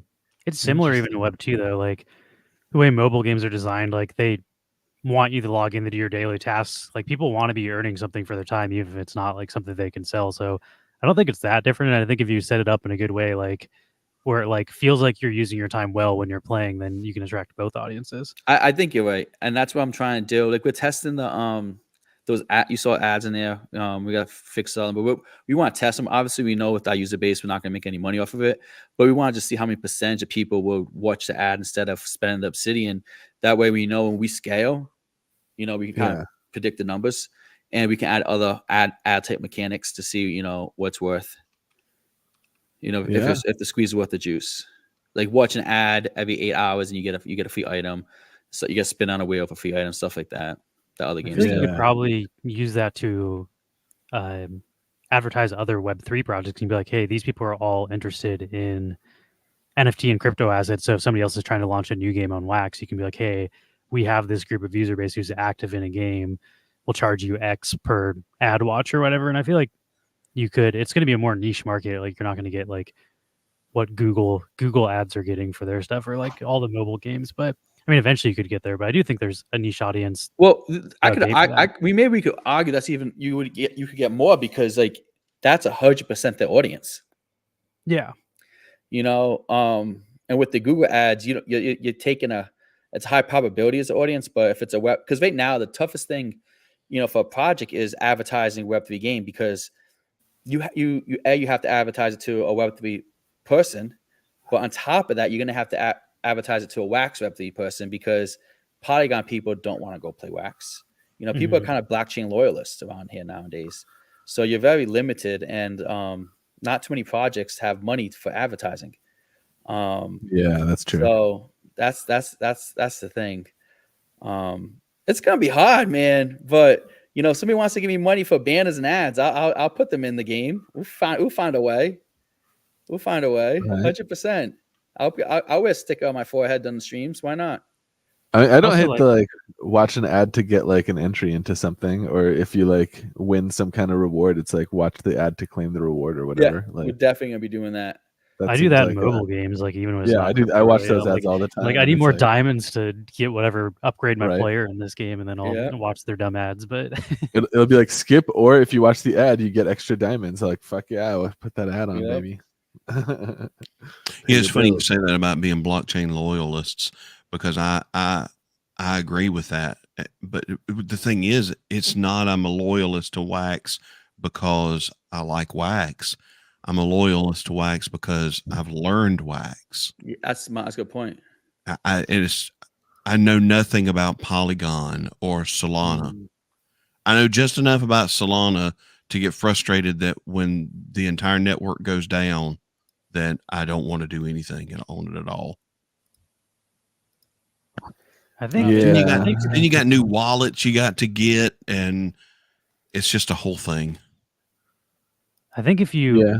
like, if this game could be positioned in a way where like you bridge your token to multiple chains, so like people can buy the main token of multiple chains, and then you deposit that into the game, and then like once it's in the game, it's not on chain, right? Until they mint the assets or try to withdraw them.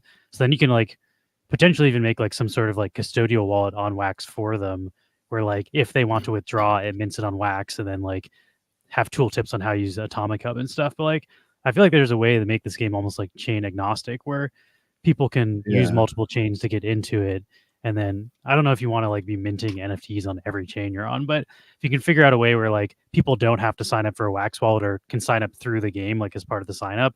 And then like if they want to withdraw and sell their assets, that's all just, I feel like ideally, but Yeah. like NFL That's Rivals, which we play, what they did is they have their own marketplace that people can use, but then they put the marketplace in the game. So like you can sign up, you get a wallet on the blockchain with just using your email, and then you can list your assets in game, and then people can go on. If you know how to use the website, you can go buy the assets that are listed in game. But people just through the phone app are, without knowing it, using credit cards to buy NFTs and then list them for people buying them with crypto on the website. So like I feel like there's a way to do it where people don't even know what blockchain they're on. And that's really the 100%. way. That's the vision. Like I said, like the next thing would be getting the token on Solana, and with that said, Yeah. we're gonna have a way to create the with email address, Google, whatever, Facebook, single sign on to create your account and play. So that will be the next phase of it. To your point, you just said though, Lou, is the do you mint the asset in every single chain, or you just stick that to Wax? Right, that's something that we have to decide yet, and we haven't really thought about that yet. But you're 100% right. You're not going to want the same assets on every single chain. I think the move there would be to stick to Wax for the NFT side of things, because that's where Wax really like outperforms the other chains, like the infrastructure on like Ethereum, like virtual machine compatible chains like Polygon or get it. Let's go. Mocha Twitcher got that Mocha, one. Mocha. Oh snap! Nicely pulled. Legendary Conchilla. Hot damn. But yeah, I think the move would be to like keep the fungible tokens, like the Novo token, on other blockchains, having that be like a multi-chain token that you can, deposit into the game and withdraw from the game into like, agnostically from blockchain to blockchain. But then if you want the NFT assets, that's just lives on Wax, because that's how it works best. I don't know. That would be my like approach. Well, yeah, Wax and also it'll working be easier for towards- us to maintain, right? We won't have to have templates everywhere. Yeah, exactly. Otherwise, like Wax has those bridges for the NFTs where you can bridge your entire collection over to like Polygon. And I imagine if they incorporate Solana, they would include like a bridge. So then I think if it's like bridged through some type of official channel like that, it would be a little bit less of a concern for me as a collector, because then it's like, oh, you're not reminting these assets on another blockchain. You're just making there be an ability to transfer them. I think though, if I like want to sell for them the sake on of having Solana. a healthy market, you don't want your assets spread through like 25 different blockchains and markets. Yeah, Like exactly. you want the best price and all the people that are shopping and selling to be in the same spot. Otherwise, it's going to be like, And I that's guess where there's arbitrage the token opportunities, but standard on Wax kicks the shit out of everything else. Like the fact that listing NFT transactions, like listing sales on any marketplace in Wax populates every marketplace, means that you can build your own in-game market for your users that people who don't even know shit about crypto or NFTs or anything can still participate in. And those listings would still populate even the open markets on like Atomic Hub and stuff just automatically. And like you, That's you guys mentioned the NFT Vivos, I mean NFL Vivos. yeah, If like, I think the in-game market is obviously super smart. yeah, But do you think the only reason it's successful for them is because of their IP and they have that X amount of users?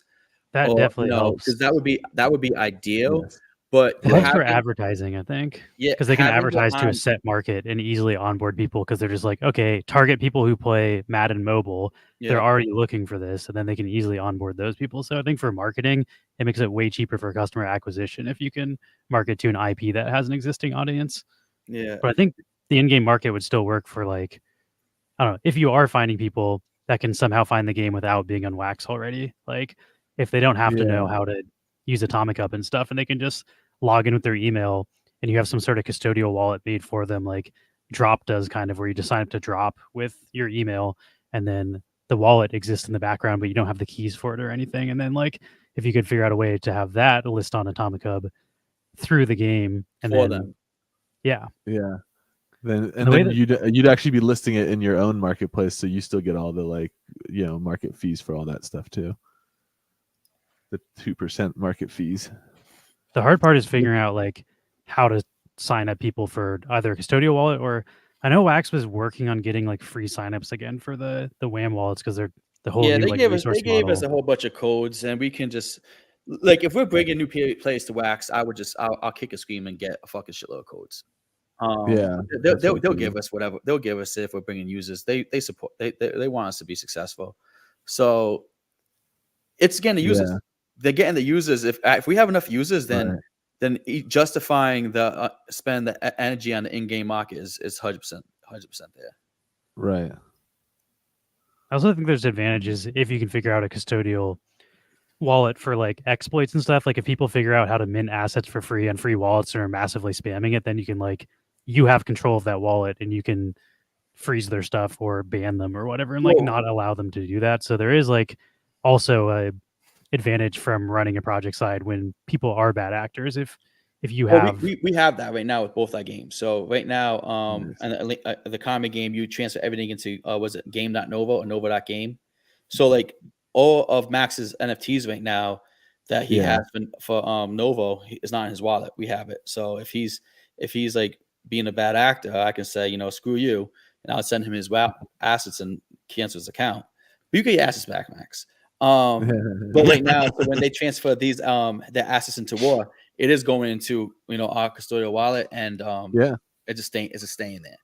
So I think what we would do is for like email users, they just play the game, but they don't have an asset, they don't have a wallet until they want to take that export time, and then Yeah. that's when we'll because I was talking to Lucas at Wax about kind of this whole flow too.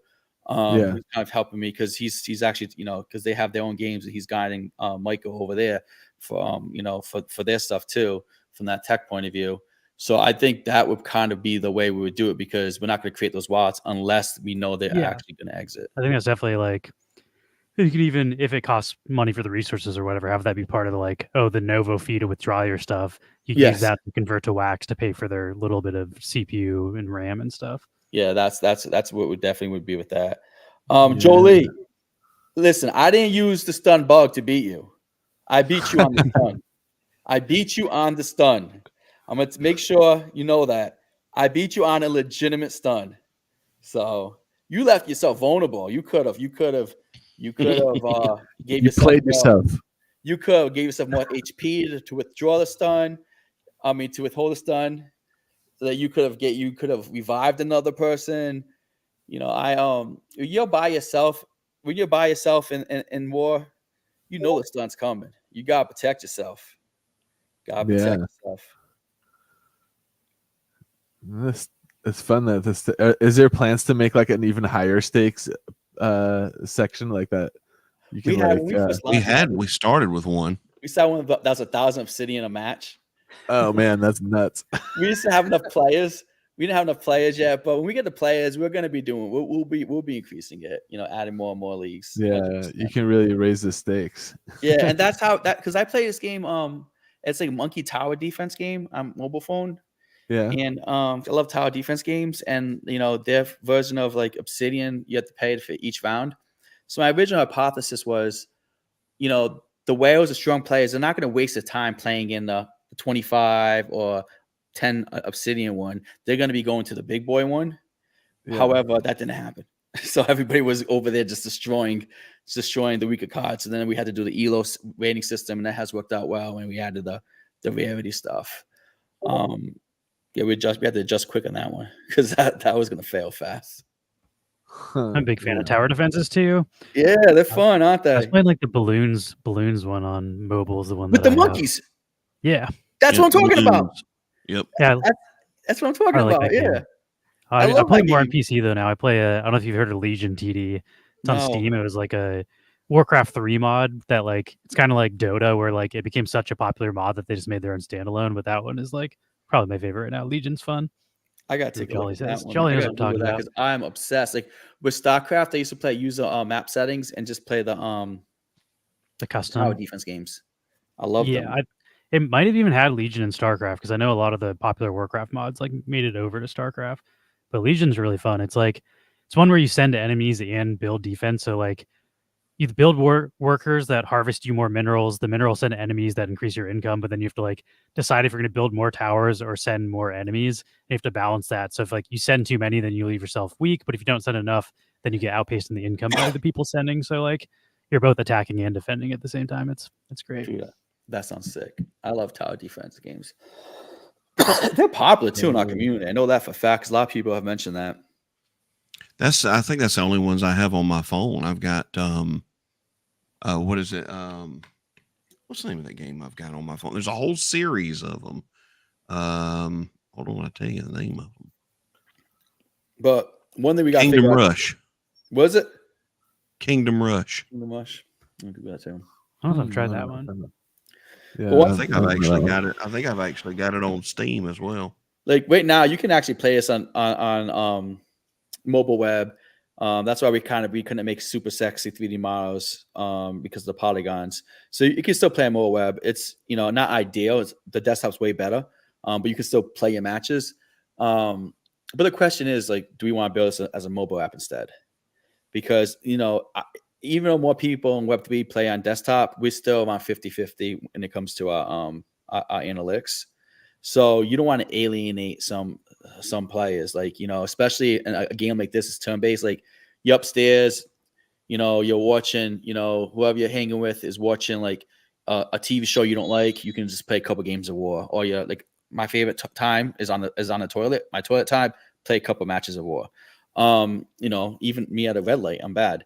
Play some or waiting for my, in the parking lot, waiting for my, my kids from school. So I think especially also once you have an email sign up and like people can just sign up with an email, then you can really reach a whole new mobile gaming audience that will be interested in just signing up if they don't have to sign up for a wallet and stuff. And like they'll just download the app and then put in their email and like try it out.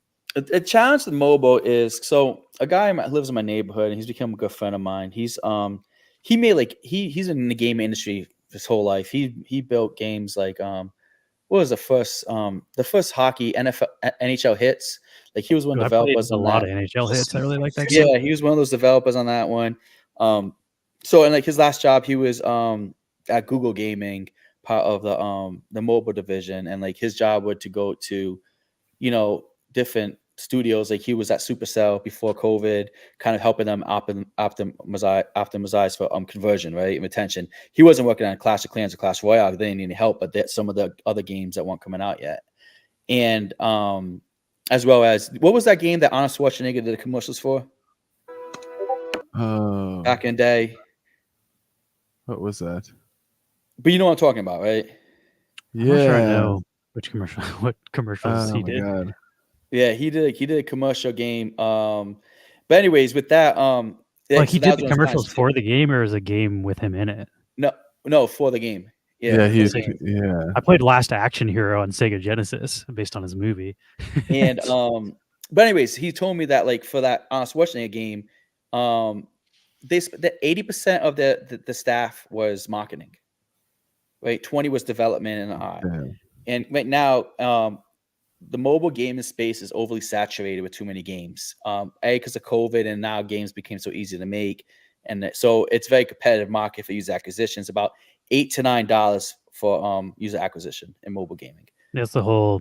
Can Yeah. you convert user acquisition costs to average customer spend in game? And like, it's very hard to do that because I mean, when I'm on Instagram, like just looking through my friends' reels, like probably because I click on them too much, I get a ton of game ads, and like people have to make the crazy fake ads that have nothing to do with the game just to get people to Oh click on God, them. yeah, those are I've horrible. downloaded a few of those, and I'm like, this game is nothing what this ad. Like this ad was using totally different footage. It's like not even the same style of game, and I feel ripped off like half the time. I don't know how that works for people. Like maybe people just stick around and buy stuff, and I'm like, this can't be an effective ad campaign. Yeah, I know a gaming company. My friend works at, and they do good. They make about $70,000 to $80,000 a day. Oh, wow. But they spend over $1 million a month on acquisition. Damn. So like it's expensive, right? But obviously they get the ROI from it.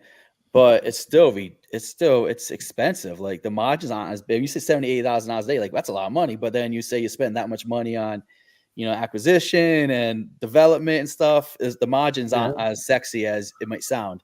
So it's Yeah, definitely you're spending half of that shit right back on marketing. It sounds like $1 million bucks a month.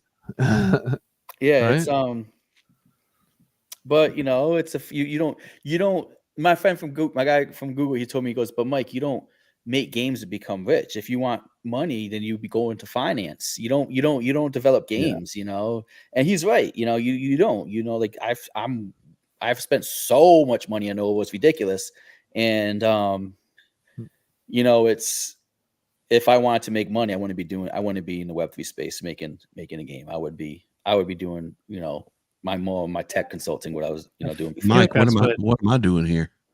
A lot of people don't get about running a Web3 project is the only people who are really making a ton of money in Web3 are people who are nefarious and like scamming and stuff. The Yes, people who are actually 100%. running legitimate projects Yeah. are working way more hours than they should be and not really even able to cash out. Like You the people can't that made cash a lot of out, and like money- every month except for last month, I've been putting thousands of dollars in the overhead.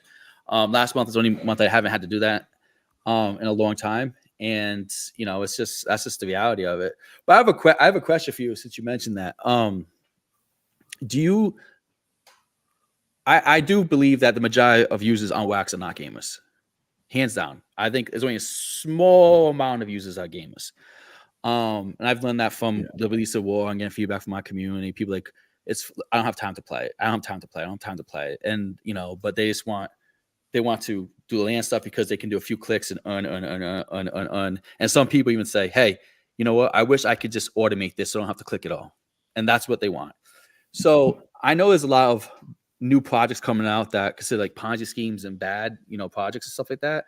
But do you think the majority of Wax users prefer that because they know they have a chance to get in quick and get out and make some money over actually a sustainable project that's a game?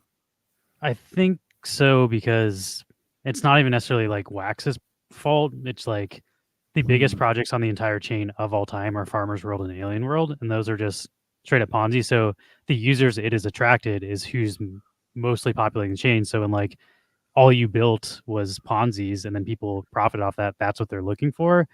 But I don't necessarily think that like, I think the tech on Wax is so great that it lends itself to making a game on chain. But like, that's why like the idea of being chain agnostic and trying to find the gamers on multiple chains might be a better strategy than only advertising to people on Wax. So I do think like 100%. Wax works, but we've even like, I mean, we're starting to branch out for our collectible project. We're like, oh, like we thought people on Wax wanted collectible stuff, but it's like, oh no, they just want to stake shit in our planet. Like, Yeah, they don't want 90% of to spend people- money. They want to make money with us. I had some person playing Nova for free, and they were 2 weeks and they're into it, and they said they're not making enough Wax, and they're playing for free. They go, all the obsidian I make, I have to use it in the game. I'm like, well, so we have good drains, like, what I mean? It's just like, and you're playing for free. So, but yeah, so I agree with you. I think Wax has the technology to become like a superstar, but will they ever become a superstar if the majority of users don't care about the tech and they just want the Ponzi style, get in, get out, you see them popping up all the time. They those games come They come out fast. They get a lot of hype. You know, their tokens go through the roof of all the volume, all the stuff. They blow up. Everybody's like, do this. Why don't you do this? I'm like, no. I'm not listening to any people tell me that. But then they disappear. But, you know, I think people might just like that better on Wax. I think there's a huge audience for that, but I just think projects need to start on chain for sure, figuring out how to advertise to audiences outside of Wax and use the ease of onboarding to Wax. Like Funko doesn't advertise to Wax. Funko's doing great on Wax. Like being able to find customers outside of Wax and then bring them to Wax makes a good experience for them. But if you have that IP, it's a different story. That's true, but I still think there's avenues like to find that might not necessarily already be on Wax. And the trick is, how do you find the audience for your project without relying on Wax exclusively? Because like advertising on Wax has not been doing great for us, and you can't. We started going to like in-person conventions. Like our first convention we went to was a designer con, and we're starting to go to like kind of like flea market style things and like sell stickers and like sell our artwork there, and then be like, oh, like maybe if you buy our physical thing, we'll give you a download code for a free NFT, and then like get people to come in that way. But like finding the way to do it outside of Wax, I think, is kind of like the necessary evil. Whereas we kind of like spent the first 2 years on Wax just like hitting our head against the wall, like, why are people not buying our shit unless it stakes? And like we kept trying to be like, okay, we'll stake in our planet, we'll stake in Wax Arena, and then getting burned by every single project. We're like, and then also getting the wrong customers or the wrong audience, like people that were not interested in our artwork and were only interested in ROI. So like 100%. And the first question they have is, well, what's the utility? What's it going to do? Yeah, when I first mentioned PvP, you know what the first questions I was getting from the community was? Not everybody, but some players were. It wasn't like, how does PvP work? It was, where the rewards are going to be. Yeah. You know, like that's your first question. It's just like, they don't care if it's rock, paper, scissors, whatever. How much can I earn? So yeah, it's not the right community. You have to build a product, and that's what we came to a conclusion with about before we started war. That's why we built it completely offline. You know, I had a lot of my actual advisors, business advisors, tell me, why don't you just get rid of the Wax game? Who cares? You have, you know, because I took out a huge loan and I'm paying for this. You know, I'm not getting enough money from selling NFTs to run this company, and it helps, but it's not that. But I was like, I can't alienate my community. That's be the worst thing in the world, because we have such a strong core community, and that to me is the center of Novopangea. And then we got to build a product on top of that. So that's why we built War off chain, and for every reason you just said, so we can start marketing our own play. You know, we definitely have a Twitch strategy coming out soon to kind of get more users on it. We got to fix the quick play, fix some more the gaming mechanics, as well as, like you said, the onboarding with emails. And then we just got to just go after everybody. And like, hopefully they like the IP, but you know, we're known for having some of the best artwork, right? And at the end of the day, people just care about the creator credits, and they care about the utility in the game. And what can it do? There's very few collectors, very few Novopangea collectors. Like I'm talking about, I think there's less than 10. I think also you can set it up in a way where, like, if you want to try the onboard more of the traditional Web 2 audience, like if you can figure out a way where like people can pay with their credit card 100%. and figure out how to swap that for Novo that's coming out of like the liquidity pools, not necessarily selling them Novo token directly, but like use that to influence the NFT economy, then kind of both sides can be happy. Because like some of the people might not want to like deal with the getting buildings and workers and stuff, and some people just want to play that side. We're definitely gonna be doing that. We're definitely doing that, and it'll probably be like, you know, a percentage of it will go to either the liquidity pool or buying back stuff on the you know, the spot trades. 100%. We won't do it the full way, because like the liquidity pool, like we unfortunately, like, you know, I hate swap. I hate swaps. I hate the liquidity pool. I think that's, hate to say it, worst thing for a project. But because I can get to a conversation. But yeah, we would definitely have to do it. People can go buy Novo with the credit card. We even had that feature with Shopify for a while. I think you guys are definitely positioning yourself in the right place, though, and like so many projects made the mistake of only listening to what Wax users want, and then just basically making a Ponzi instead of like making actual product. But all those have expiration dates. Like the reason people play things sustainably is because they're fun, and the reason they have value is because people want to do well in the game. So like eventually you have to have a good game, or it's just everything's gonna die, because the second people stop earning, they're just gonna get rid of it. And I don't know. Yeah, I respect what you guys have done. Also, very slow burn. Like yeah, a lot we of have. people rush stuff and we're just trying to make as much money as fast as possible. And they just put out a ton of sales and like didn't really build anything, and like told people, oh, you're gonna make $100 a day with this staking asset, and like slowly building, slowly adding. And then I was saying earlier, like it's really cool to see an actual tactics game built around Yeah. all the stuff that people have been playing with. Yeah, and years we're actually now that I got the funding. We're going to be working on the story now too. And we talked about on our last stream. So basically, we have the whole the timeline written down, the storyline written down. But there'll be different scenes. Like there'll be one scene where Vabora's in a bar. She's kind of the commander's the ultimate bad guy. Vabora's in a bar. She's like a trained assassin for the space realm, and there's a few people in the bar who kind of are doing the commander wrong. So she's right now needs to go kill them, but there's gonna be a bartender there because it's a bar. Well, depending on your PFP, if you have a space PFP, we're gonna auction that off. That's that bartender spot, and now your PFP can be the official bartender of the space realm. So anytime it'll be like Mo from Simpsons. So anytime you That's sick. the Mo's in like the space realm bartenders there, that would be your PFP. So, we're looking at that to do, for our citizens PFPs. That's something that, we talked about for a while. And, but the question was like, what chain is that going to be on Wax too? Obviously, I found this PFPs, it works for two, but was this a good opportunity to go on to Polygon and Solana too, right? To help increase the audience.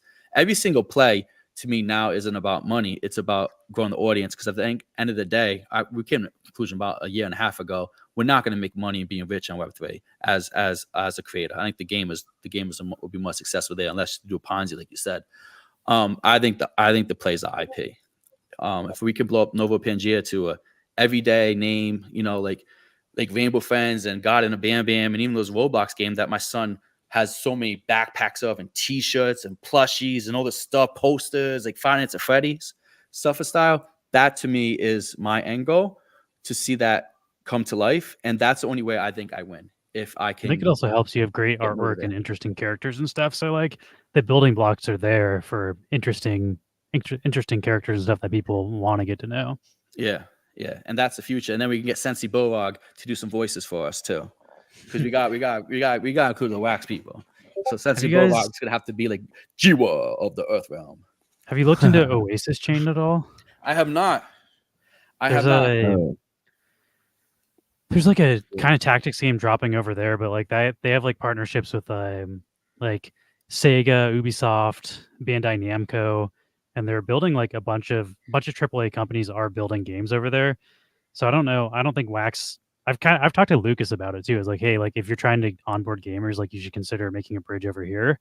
But I think that's a chain to consider targeting, because if you're trying to find specifically people who are interested in real games, you have to go where the real games are being built. And as we discussed earlier, unfortunately, people are building Ponzi's here more than games. So I think looking at that, so IMX is another good chain where like if you can figure out how to advertise to those people, I think you'll have a better success rate than advertising to people in Wax. Like finding the niche audience that is into what you're doing is the hardest part of advertising. So like going where those people already are, I think will have the best success. Dimitri for Body Blocks told me about another chain I never heard of from some chain in Asia that he wants to introduce me to. It's very huge over there. I never heard of it before. I think it's ALF. Hold on. Huh. But yeah, I think that's the play. It's definitely different chains, and to me, like every single play, like if we do the PFPs on Solana and Polygon, it's all about user acquisition for me. And that's where I'm at right now. If I can recoup my money from like the artwork and the marketing, etc., and break even and have enough money to pay Frank, I'm happy. To me, it's all about the user acquisition at this play. And I'm very expensive too. Nice. I think Solana more than Polygon also has like that scene for like people doing this kind of blockchain gaming. Yeah, that's what Lucas said too. Who's pushing me towards Solana for the bridge? Polygon's more like a decentralized finance scene than it's a NFT or a gaming scene. Yeah, but I did hear. I was talking to some Polygon people like who the projects, and they did tell me they feel like the Polygon community is a lot more healthy than like Yeah. Solana's a little bit more toxic. I think Wax is becoming Oh, toxic 100%. in a way. Solana, But I think the Wax toxicity is more around people just always expecting to earn. It's not about people that's fighting. I don't care about yeah, that. That's that's just even life. more insane on Solana too, though. Like It's the Solana is full of it's like hardcore degen like ROI crowd. Like basically that to Wax. me is what I think is toxicity, because you're not going to have a good project. You're gonna try to bully people until they fail. Luckily, I'm difficult to bully. I had an older sister always bullied me, so I got used to it at a young Yeah. age. So, But it's also like, I mean, that same hype picks up good projects, you know? I mean, as much as that's like a shitty thing, it's like there's people looking for good projects in that space, and I think at least more so than what I see on Polygon. Polygon is a lot more like there's a few established blockchain games there, like the what is that, Sunflower game is kind of nuts. But I think more on a Solana side, there's a lot more like up and coming, like people looking to like find the next big thing That's in good. the NFT gaming space. Yeah. So yeah, the blockchain that Dimitri mentioned was AELF. I think it's called ELF. AELF. He told me to look I don't at know if I've heard them. of that one. He wants me to talk to them. Uh, He says they're big in Asia. AELF. Well, I only have one round left in the pack break. Oh, how's the pack break going, Franklin? No one knows. Who's been crushing it? There was a legend at any Oasis Mythics is code? also No mythics yet. No mythics yet. One legendary, about 3 epics, and we are at the last round, which is Spitfire versus Mocha Twitcher. But one big thing that I've been toying, and Nice. I would pay for a good version of this is a Roblox game. Get the kids young. Roblox is huge. Like, to me, I think that's the future of gaming. I don't think it's Web3, and you see what Roblox and what Fortnite's doing. I think it's content it's user generated content that the users can sell to make money, and then the percentage goes to the publisher, the gaming. Because it's hard for me. I know everybody says, wouldn't Fortnite be great to be Web3 because you can resell your skins? But it's hard for me to believe Fortnite would ever allow that, because that means people be buying skins on secondary instead of from them, where they can make more of their revenue. It doesn't make sense why a gaming studio who's always successful would ever open up that can, unless it's a marketing play to get users. And games like Fortnite don't need to. So I it think the also way creates they will crazy approach like it, licensing issues, because Fortnite has so many licenses, and then once I know Funko has like even difficulties with like the Disney drops are not on Atomic Hub because Disney won't allow their IP to be like decentralized. They want it all through the drop wallets, and like the second you start doing all those major IPs, like trying to make that into an NFT where somebody could bridge it somewhere else, like a lot of those major IPs would just not want to do that. Like major IPs want control over their stuff. Well, you're 100% right. My friend, he's a patent lawyer, and he works for one of the biggest gaming companies in the world. Like it's everybody knows the name. Basically he says, because I was talking about it when it first started, he goes, they won't touch NFTs with a 10-foot pole because of the liability in case accounts get hacked, because now it's people's, it's assets, it's IP, it's all the legal issues. They won't even touch it. And this is one of the ideal games that should be in it, have NFTs, because you create custom characters and you play a lot of fun sport games off on the Yeah. So we'll see. That's We'll why there's see how Novopangea for everybody. right?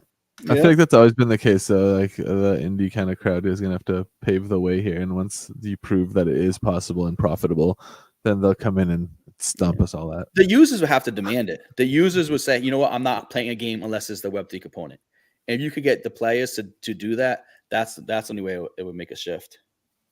I think that will happen over time, though, because like the NFL Rivals game we play, like once people get into that, they're like, I'm never going back to Madden Mobile. Like the fact that I can sell my team after playing with it, and like once they see, like most of them, the crazy thing about that game too is they don't really say NFT anywhere in the game. You have to go read like the deep like disclaimer stuff. But like when you buy it, Digital collectible.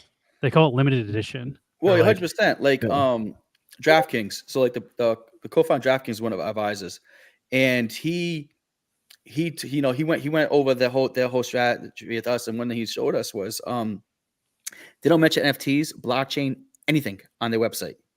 They took it all off. They took it all off, and they just say digital assets because that word NFTs scare people. You know, especially gamers. Gamers have like polarizing. They're very angry against NFTs, but like they are. once you trick them into doing it, they realize how good it is. I was going to people's Twitch who play Final Fantasy X to kind of see, okay, is any big streamers who have a decent audience who I can get to play War for us, right? And I asked them, they didn't play Web3 games, like, what's that? And they go, oh, the crypto thing tokens? No, we don't do that. We don't do that. They're like so against it. I was like, okay, I left. I was like, sorry. Yeah, they're like offended by it. Yeah.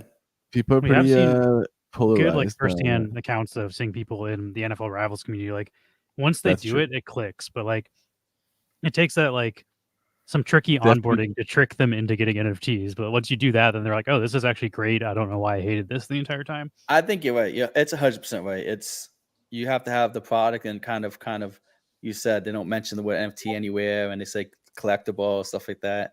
That's the key. And for Rivals, there's no signing up for a wallet. You downloaded it. It's an iOS app.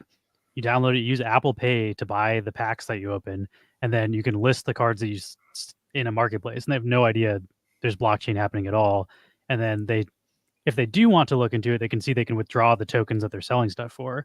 But they actually have a weird workaround where like they have a different token in game than their crypto token because I think Apple doesn't allow crypto tokens. So they have like they use the money to buy like Myth from their marketplace. Like they're doing something weird where like when you buy the credit card, they're purchasing Myth for you through the marketplace to buy it, but you're not actually like directly holding the crypto on your phone, which is that makes sense. But then and that's probably something we would have to do if we go the app way. We'll have to go have Novo in the game and call it something else. Call it like I don't know, Cherry Blossom, making up words. And then that's actually I'm glad you told me that point because I think that's an easy solve to do. Right, and then it's also then you can put it into app stores that have strict rules about like your own marketplace. Yeah, that's the reason why Fortnite is not allowed. Like, I think Fortnite can't be on iOS anymore because like they're having people buy like their token for skins and stuff, and there's like some weird Apple thing where you can't purchase other tokens. They want everything to be going through their marketplace because they get like a 30% fee on every purchase. And if you use a token that isn't a token they can tax, like the Fortnite token, then you can buy and sell stuff with that token, and they want a cut of that. So like, Atlas, have you know the game Atlas Earth? Well, I've heard of it. I'm not super familiar. Basically, they have a merchant program where if you like a Carlink offer, if you go to Moe's or Jamba, every dollar you spend, you get Atlas bucks in the game, which is basically say like gems for Clash of Clans. Well, Apple said they had to remove that from the game. Because like the whole 30% thing, and so now if you want to play the game with iOS, you're just gonna have to go to the website and link your card there, but you can't link it or delink it inside of the game because of that rule for Apple. So they don't make it easy for people. I know that Epic is actually like they've been in a multiple year lawsuit with Apple though. They're like saying it's a monopoly and Apple can't do it, and it's kind of been back and forth. So I don't know where that's going to end, but hopefully they just make it so they aren't so anal about they get 30% of everything. But I think the courts last ruled that like ruled in favor of Apple is like the last thing I saw. But they just keep going back and forth with I don't know all the legal jargon, but I know it's been a. What do you think of Epic? Because that was kind of our thought process here was to put potentially put this in Epic. I know Steam doesn't like Web3 games, but Epic does. And I think Epic's in Atlanta, I'm pretty sure. And Atlanta's small. I can definitely get my way there if I need help. Brigotti's very determined. He can. I know people. I know somebody who knows somebody. We'll figure it out. Epic is. I'll go Slickbite in there. Slickbite knows everybody too. I think Epic is fine as a platform, but I don't think like it's going to just suddenly make your game blow up because there's like I've been playing multiple blockchain games, like Blockchain Brawlers is one of them, where like they get added to the Epic Game Store, and you still can't find a match unless you go to Discord and message someone and ask them the queue at the same time. So like just being added doesn't suddenly give you a crazy user count. Whereas I do think Steam has a little bit more like if you get added to Steam and you have a free game, like you will get more people looking there than Epic. But I do think that's what people say. Steam is definitely better, but they're not into Web3. But Jolie said they're looking into Web3 but lately, so that sounds the good. thing that you could do that like the other game I was talking about, STG football, which is an NFT game. Where I was saying about the tournaments where they like have different. What they're doing is they're building for console and Steam, and their game is on Steam. You can matchmake with the players on Epic, but you cannot buy the NFTs on Steam. But you can get like the different only asset that exists off chain, and then like their hope is that when the laws change for like console, or not the laws, but like the rules for both the Xbox marketplace and Steam, that then those players will be able to convert those to NFTs. But they just have like a different asset standard that is able to link with the people who do have NFTs to increase the player base. So there's actual like a way to find games. Yeah, and that's hard with the PvP stuff, but it's totally needed. People have to jump through a ton of hoops right now, and like we're also so early to this. I know everybody says you're early in Web3 and crypto stuff, but like NFT gaming is still really in the infant stage. Like hardly anybody's figured it out. Like people are just kind of sort of figuring out how to dance around the regulation to create a game that lots of people can actually play. But I do think like whoever does figure it out is in a good position to like be successful for years and years after. And the hard part is just figuring out real time as the regulations are changing and like keeping up with everything, because it's tough. Yeah, maybe just pay a lot of people and to play. Always have games going. You never know. Right. Give them creatures. Is this the Speaking of finals, Franklin? creatures, last round. All right, Spitfire. Let's go. Also, sorry to people Franklin couldn't wait for us to stop talking. The people who are here for the pack break, sorry for talking over your pack break Yeah. this entire time. I think everybody's really enjoyed the conversation. That's what we got here. We got an uncommon for Spitfire. An uncommon can do it. And then for Mocha Twitcher,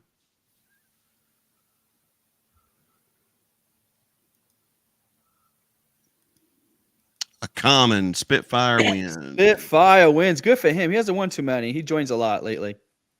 He has a Novopangea onesie. He has a Shadow Realm Novopangea onesie. Yep. Oh. It's not bad. Nice. Right, I gotta remember to tune in tomorrow at noon so I can see what I get in my pack break. I joined in. You got a lot. Any good wins in the wheel yet, Frank?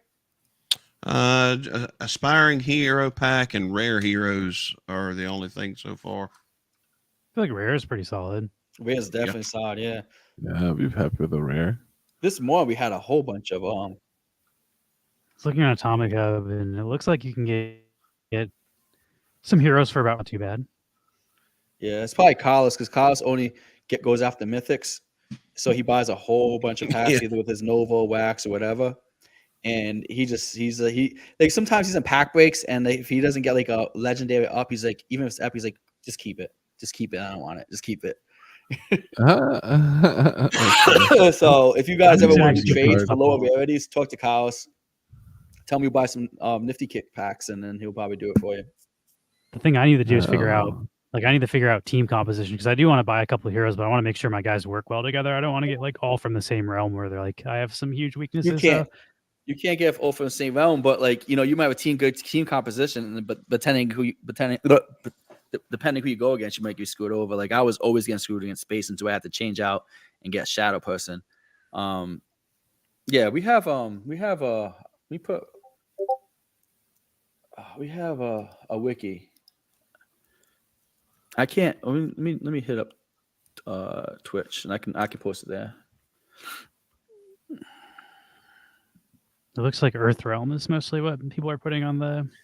That's probably Carlos, because he's going crazy buying Earth Realm packs. He's buying tons of Earth Realm packs. Iceman and Jiwa. He wants to get the mythic and legendary Iceman. I mean, he wants to get the mythic Iceman weapon and him, so he's buying a whole bunch of those packs and putting them on secondary. I like Iceman though. I might just buy Iceman because I like the artwork.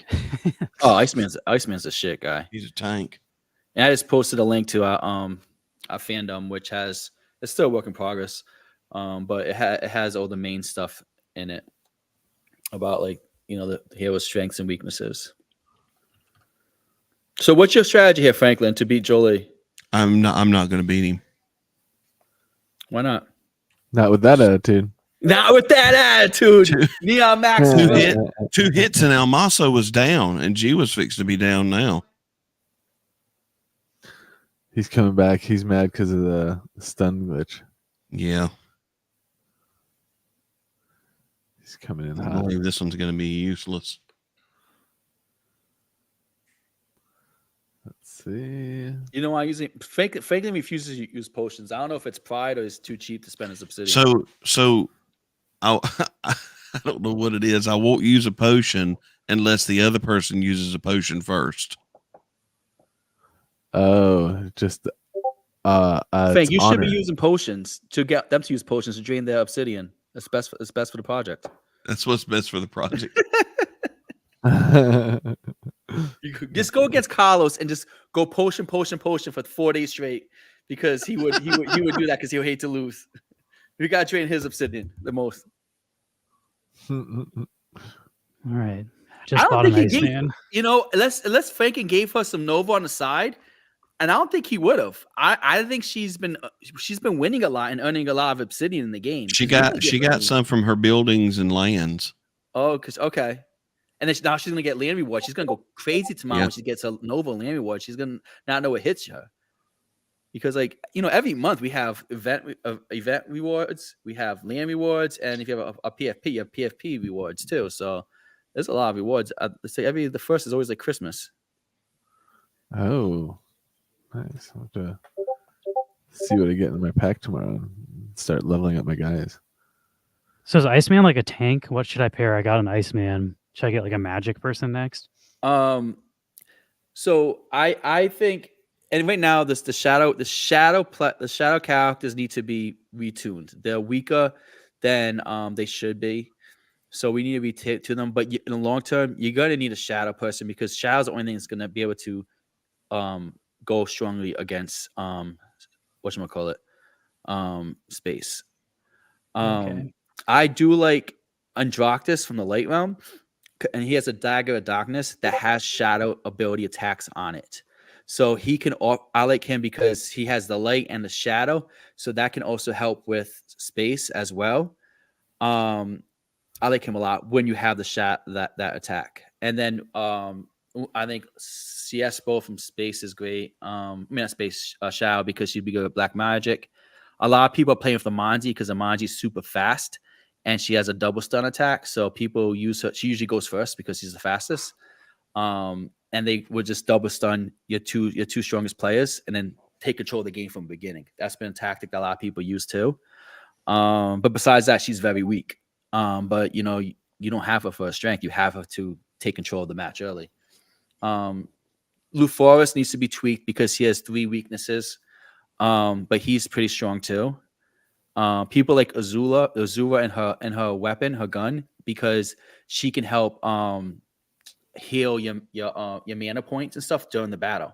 And she has psychic, and psychic's good against shadow and other stuff. So, dude, there's no right answer, right? You can have a great squad, and then against somebody else. Like when I go against players who are not space now with my new squad, when I have shadow heavy, I'm gonna get rocked because shadow is just they're not gonna be as strong against other realms, and CS was weak. So Franken loves Dreven.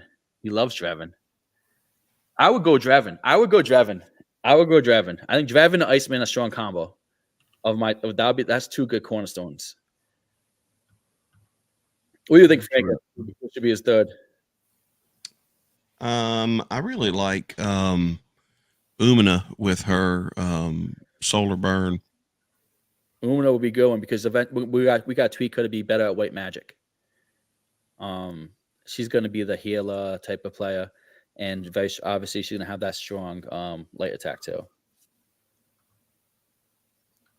What's going on, Kyle?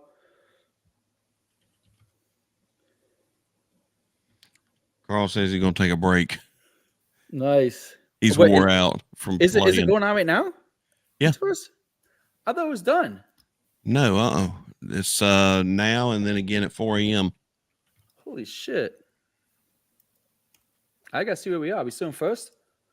I don't know, but after I get done, I've instructed my daughter that she's fixing to learn real quick how to do quests.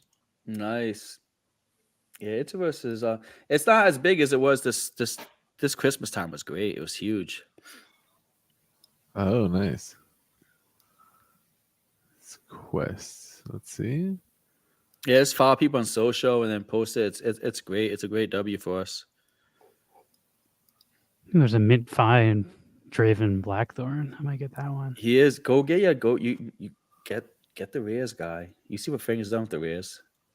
And you could play in whatchamacallit, training grounds. Yep, you play in training grounds and dominate.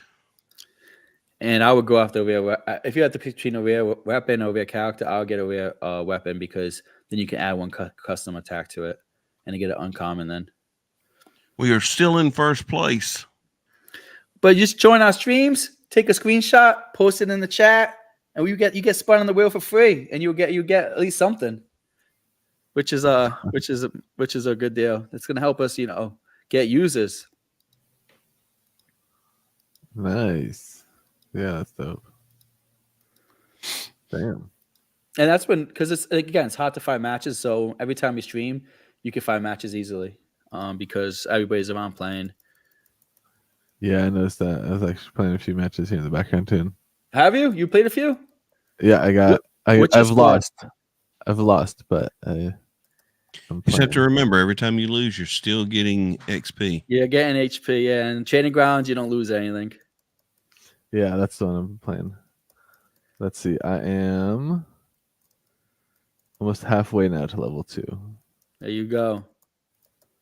And let's see, I gotta check on my item here. It's just probably taking some damage. Yeah, it took some damage. It's a 11 out of 12 now. Let's see, what is this attack? Shriek. Okay, we'll see if I can find. See if I can beat someone again. We could do a grubfish giveaway. Yeah, let's do it. Wait, I got this guy.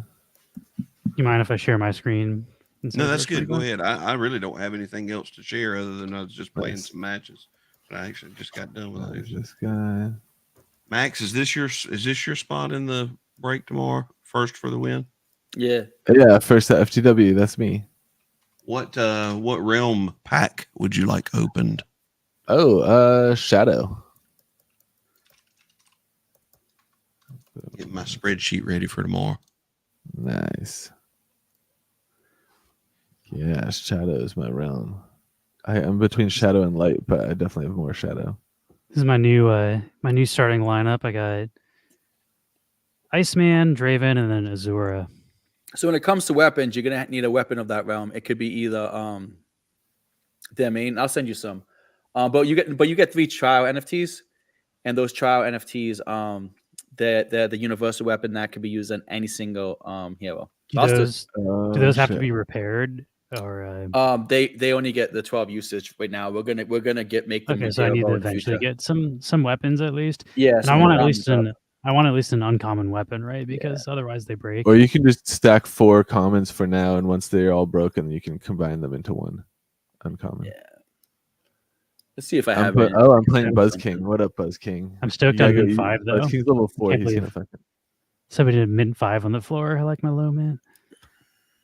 Also, I don't know. I'm a space realm, so I had to represent. This guy looks badass. Well, Draven's great. My favorite character is hands down Vibora. My number 1 Christmas gift was a custom made Vibora Funko that I got. man. My wife got it for me, specially made. So absolutely love it. I'll love to actually sell them, but the cost will be super very cool. very expensive to produce these. Yeah, those are dope though. That's really cool. Did a great job. All right, so we got a grubfish open. Exclamation point neon in the chat, and then your wax wallet if you'd like to join. I think we still have like a pack we can give away from Novopangea. You Ooh, have a really cool. space pack, I think, Guy. There's Yeah, one maybe. space Mythic Creox left. And there's only a few those packs have been gone. We have a hero sketch pack, we have Well, a you have shadow space creature one. pack, and we have a chapter 2 writers pack. Ooh. What should we give away? Yeah, which one? It's up to you. They're good. The Raiders and the creatures are the best one.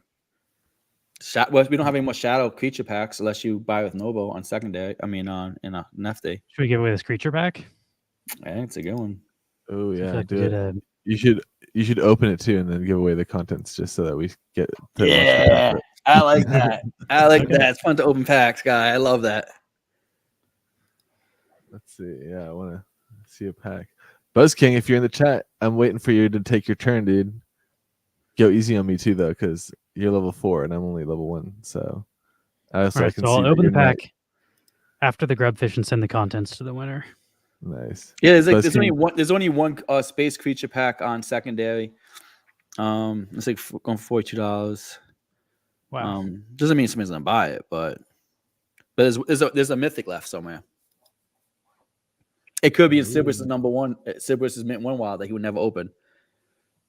You know how much relief it would give him if it was in this pack? Then he would know it's not in his. Yep. oh, I think I still have an unopened pack that I'm just sitting on. You don't have a space. I'm looking at the watts have the space packs left. No, not a space. I think it's shadow. Let me see. There's only 16 space packs not open. It's just crazy.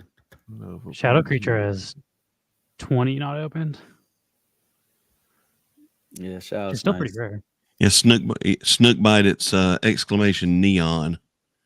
Snookbite's so used to doing it on our stream, and ours is exclamation Novo. Nice. It is live. The fingers, I have one. the fingers just won't type neon. They're just so used to typing Novo. They're so close. They're only a couple of letters away. That's right. What was Lewis? What was your starting three? My what? Your 3 characters, your 3 heroes. Oh, I got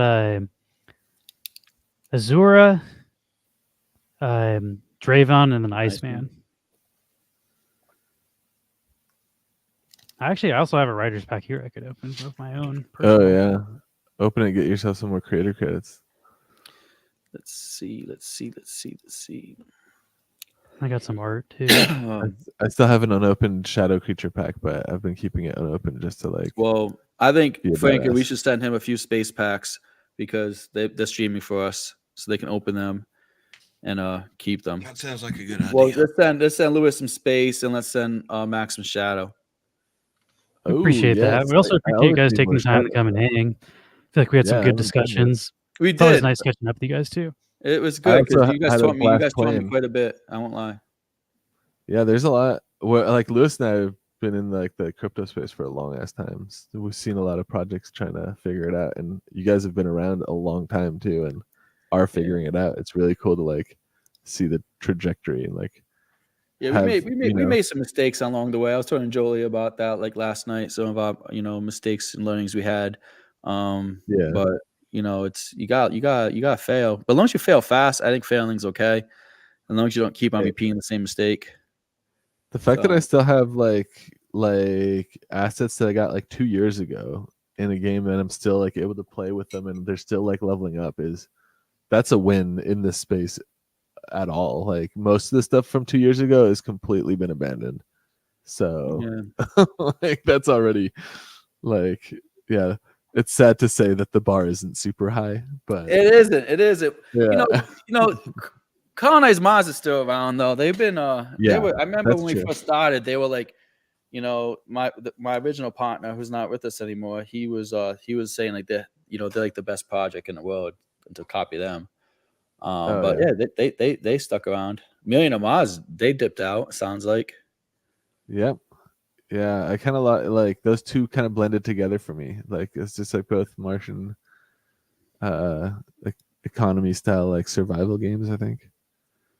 Yeah, Carmen, we are still onboarding new players, and hopefully, we can get a lot more. Outside. I do think that making the like what is it, email just email address onboarding is something that definitely opens the kind of like floodgates to onboarding actual gamers instead of like crypto people. Yeah, And like we've been saying, crypto people are less into gaming and more into like the ROI.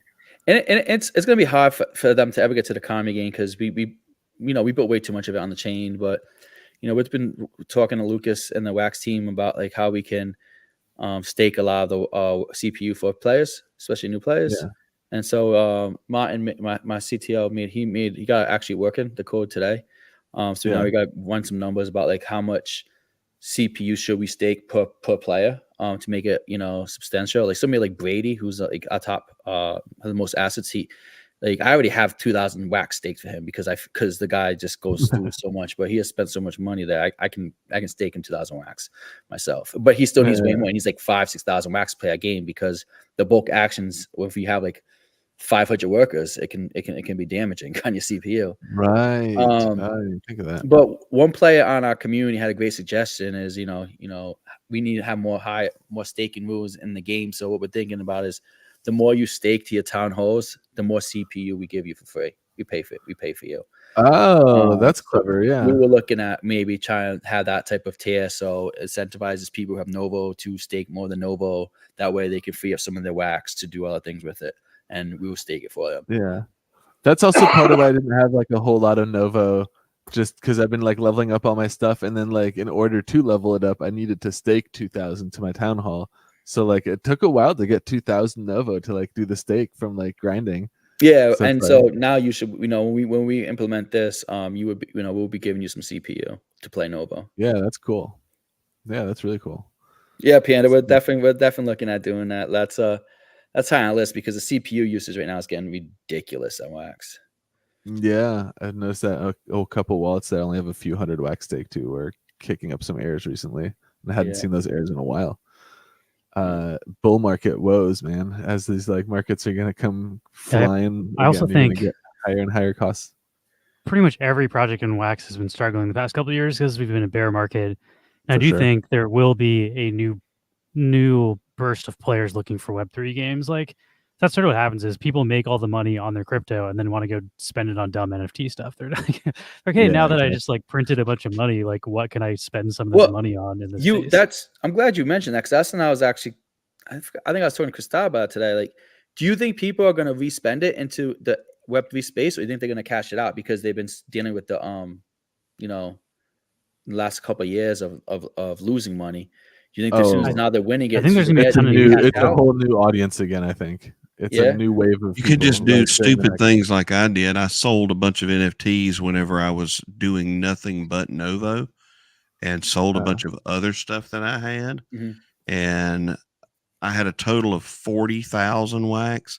I sold 20 of it to one person for 3 cents a piece, and then another 20,000 of it to somebody else for I think 6 cents. And then, no kidding, like a week ago, when we were when a couple of players were trying to do the Woofy thing, and they were trying to get more wax for secondary, I had a couple people hit me up, and I sold $100 worth to somebody, and then $50 worth to somebody else. And now I wish I'd not sold any of it. Yeah. I've got like maybe 1,500 wax left to my name. Oh no. Oh, no. Hey, I got a lot of Novo assets though. There you go. Yeah, that's good. That's good too. It's there nice you to go. have. Hey, we'll get your Novo and just go hit up the liquidity pool. Our liquidity pool has been growing because we put up we've been staking a shitload in our liquidity pool. Like every a lot of the sales, obviously, Worthy drove our secondary sales up. We put a shitload of that into our liquidity pool. We put every once in a while I'm trying to sell, spot trades for Novo on a secondary, and then I take that and put it in the liquidity pool because someone made a comment. It's like, Mike, I want it because we sell pack break spots with Novo, and they're like, well, Mike, if I was to buy enough Novo to get into pack break, it would cost me triple because there wasn't enough Novo at that price point. So when I see that we have stuff that people want to buy with Novo, I try to make sure there's enough Novo there where they're not getting price gouged, if that makes sense. Yeah. That's also I take that and put it on not secondary. What have I just said? Liquidity pool. Yeah, to swap. That's also an interesting thing because that's like how Lewis was describing the like mythic token inside of the NFL Rivals game, because they do all the credit card and like whatever cash transactions through their token like under the hood. Their token then also has like a shit ton of volume, which makes it like attractive for centralized exchanges to add it to their listing. What So chain? What chain is it mainly? They're on their own. it's a fork of an EOSIO chain, so it's like its own version of basically the Wax blockchain. Crypto Slam. It's but I think they have like a partnership with what is that exchange that they're on? Something with an H. Lewis, do you remember the name of that See, exchange? Mythos chain is always in the top 10 for volume because they do a really sneaky thing where it's not even crypto related. They have a Counter-Strike marketplace where you sell Counter-Strike skins. It Hey, all goes through their Panini has token. NFTs. Go up What is top. it? There was a yellow, there's a red P at the right. Scroll to the right on the top. Maybe Over zoom more. out. Keep on going. That There's P. the a LeBron James NFT sold for $9,000. And that's well, Panini is the biggest card company, like sports training cards. So I didn't know they had an NFT. I didn't know. Yeah, I guess they yeah. have. That seems Digital like their asset own market. chain too. That's not just like a. Yeah, the Mythical Yeah. does a clever thing where they route all of their Counter-Strike trades on chain, so like people are not using crypto like to buy that all the time, but every trade goes through the blockchain, so it counts as an NFT sale. So like it basically pumps their volume and makes them look way like millions of dollars are moving through every 24 See, hours. When that's key because that's a marketing Yeah. play, right? Yeah, because Yeah. people want to see that, especially if you're going to be like approaching like centralized exchanges for listings. They're not going to want to list a token that doesn't do any volume because they make their money on volume. So then you show them, it's like, oh, here's our token. Look, we do like millions a day in volume, and it's Yeah. not like fake because it's just that the volume comes from like all of the marketplace interactions. Like Yeah, Wax people is have- down here at People have 15. DM me saying that I should have me and my friends buy a whole bunch of Novo and sell it back and forth to increase the volume. I'm like, dude, you can't do that shit. That's unethical, my guy. Oh yeah, Somebody that's has just wash trading. suggested that to Yeah, I me. know. It's also That's the blockchain. Everything is forever, so like you don't want that linked to your wallet. Yeah. And I Like, promise you, there's like, enough people out there that watch for that stuff, and you Oh, will yeah. get blasted all over Discord, Telegram, and Twitter. Yeah. we also say like just because like the government can't necessarily track what's happening on Wax and decentralized stuff now doesn't mean their technology to trace that to you won't get better in the future, and it's forever. So like if you're trying to run a legitimate business, the last thing you want is anything connected to yeah. your company to be seen doing a bunch of illegal stuff because it's never going away. The blockchain, it's a permanent ledger. That's the whole point. So we, especially when we run our company, have always tried to do everything like really above board. We paid sales tax on every pack sale we do. Like we Yeah. don't know where our customers are, but technically if they're in Washington state, we'd have to pay sales tax. So we just pay sales tax on all of them, which like we overpay taxes. So if in the future they ever come barking at us, like, look, we did the best we could with No, not we do that. knowing all of the We laws. do that too. Like we don't pay the sales tax in our Shopify, but we actually end up paying it like like my accountant's doing that actually right now to tell me how much sales tax I have to pay. Yeah. I'm doing that on Saturday. But yeah, I feel like too many people just treat the crypto space like the Wild West. Like I've talked to some pretty prominent project leaders in the past about like taxes and stuff, and they gave me the worst advice I've ever heard. There's like basically don't pay taxes, and I was like, I It's don't like, oh think no, that's it's gonna like work. don't worry about that because no one's paying attention. It's like, ooh, yeah. You know, Ooh, I have maybe not this year. I know this guy, he's a very successful business person. And Yeah. sometimes he just says, you just fucking do it. Make sure you get it done. If you get hit with a fine, fucking pay the fine and keep moving. If it's going to prevent you from growth, you know what I mean? They have to catch you first. And if it's only a financial fine, I don't have the balls to do what he does, but he's been super successful. And, when he gets hit, he will just fucking pay it and keep on moving. That way he's going to take the mind stress and the brain shares to always make sure that is perfect. He just was like, they have to catch me first, go. Mike, that's why you keep me around, is to keep you out of jail, is what it is. Well, no, it's to bail me out if I ever get in jail. Post some money, Just post a some quick string. phone call. Yeah, I was raised by my mom. My mom, trust me, my mom's she's like Lois from Family Guy, so she's very timid.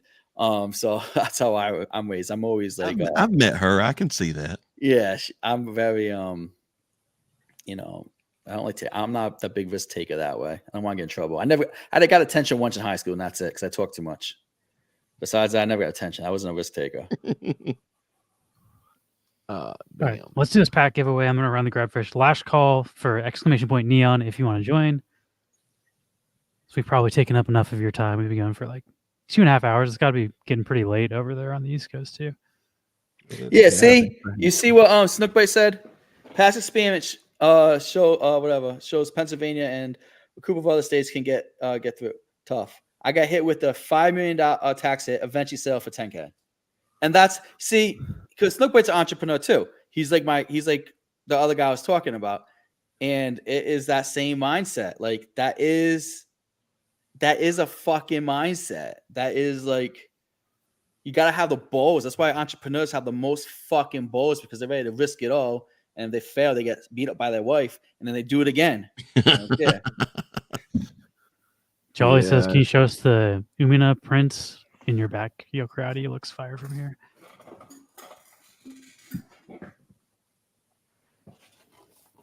Oh, yeah. This is my baby. I saw her. This is my baby. I have a I don't know if you guys saw the movie poster we made. We made a Novopangea movie poster, and I got that. My wife got me that for Christmas too, like framed, and I have that in my son's game room, framed. And it's Are these in the shop still? These are not this size is in the shop. The smaller ones. The smaller ones are in the shop, but we can add this size if people want. It's just I thought it was kind of expensive to put in the shop. That's why I didn't want to charge too much. But I guess people can either opt to buy it or not buy it. But I don't like to overcharge that stuff because everything's like print on demand. So obviously print on demand, there's a lot of overhead because you're not buying things in bulk. I like my Jumbie. Yeah, Fane got some Jumbie stuff over there. All right, I'm running the grubfish. Here we go. Good luck, everybody. Get one of the last shadow creature packs. There's only 20 left. Ooh, there goes the gold trail right off the bat. Hey, Mom Swarta, he remembers us from the back end day. He goes, you should give your wife the bird. Yeah, the mom, she made me a bird painting. My wife hates the fucking bird. Look at that jump. So but there is a Novo logo and with the Jumbie spectral light thing, and it comes with the app and it animates the sound, changes colors and stuff. Because Jumbie does that very psychedelic type of stuff. And you can get this in our shop or their shop? Yeah, we have a link to their shop to do it because they have a link to their shop to get this. But I think Stibbers is still waiting on his for like 2 months now, so you expect it soon. What's going on, Raina? Good to see you again. Broken Daisy couldn't make it. Final four. Oh, 2 left. Raina and Mocha. Mocha, he's done it. He's done it. Mocha's had some good luck tonight. Nice. Didn't Mocha pull that epic or legendary earlier? I mean, I think Mocha pulled the. Yeah, I think he pulled the legendary. Yeah, he's on fire. Made it to the last round. Got beat out by Spitfire, but. All right, let's see what you. Are you gonna open it? Let's see what you pulled. Yeah, I'm gonna open it. Let's see if he pulled something. If he's still on fire or not. Fire. How do I filter by shadow creature pack? Right. Mm-hmm. Yeah. Oh, I'm in the wrong wallet. That's why I don't see anything. Yeah. I was gonna say. I was like, that. Jolie said, "Wrong account, Lou." Yeah, he was already on. You got it before I did. That is my personal wallet, and this is the giveaway wallet. Ooh. Yeah, I might. If you pull a shitty one, like if you pull a common, I might have to rip my pack just because I'll be like, okay, he burned the bad RNG. I took the bad RNG. All right, here we go. There will be 19 left after this. That's super rare. I got one of those 19, baby. Mine's also unlisted, so. Thinking. Common. Oh, And oh, ho, ho. Rapisha. I have 4 of those. All right. Well, not super lucky this time. I'm sorry. I ruined your luck, Mocha, but Excellent. It had to be done. You had to like make a He tribute. was lucky after in the playing pack those. break. Yeah, you had to make a tribute I back mean, to that. you're also one. lucky to have won it anyway. So Yeah, if I you mean, look at it that true, way. really. He got it You for did better free. than every other grub that won nothing. So Yeah, Yeah, exactly. so stop complaining. Yeah, don't complain.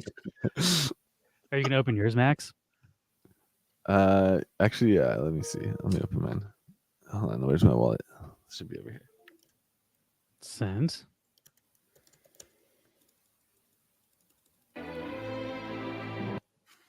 I'm still excited about my new heroes. Let's see. Let me know when you share your screen. I can drag you over, Max. Yeah, let me. And that'll probably conclude our stream. Been going for 2 hours and 40. It's been fun. I definitely It has, and enjoy every. we'll send you guys over some packs so you guys can always play whenever you feel like it. Thank you.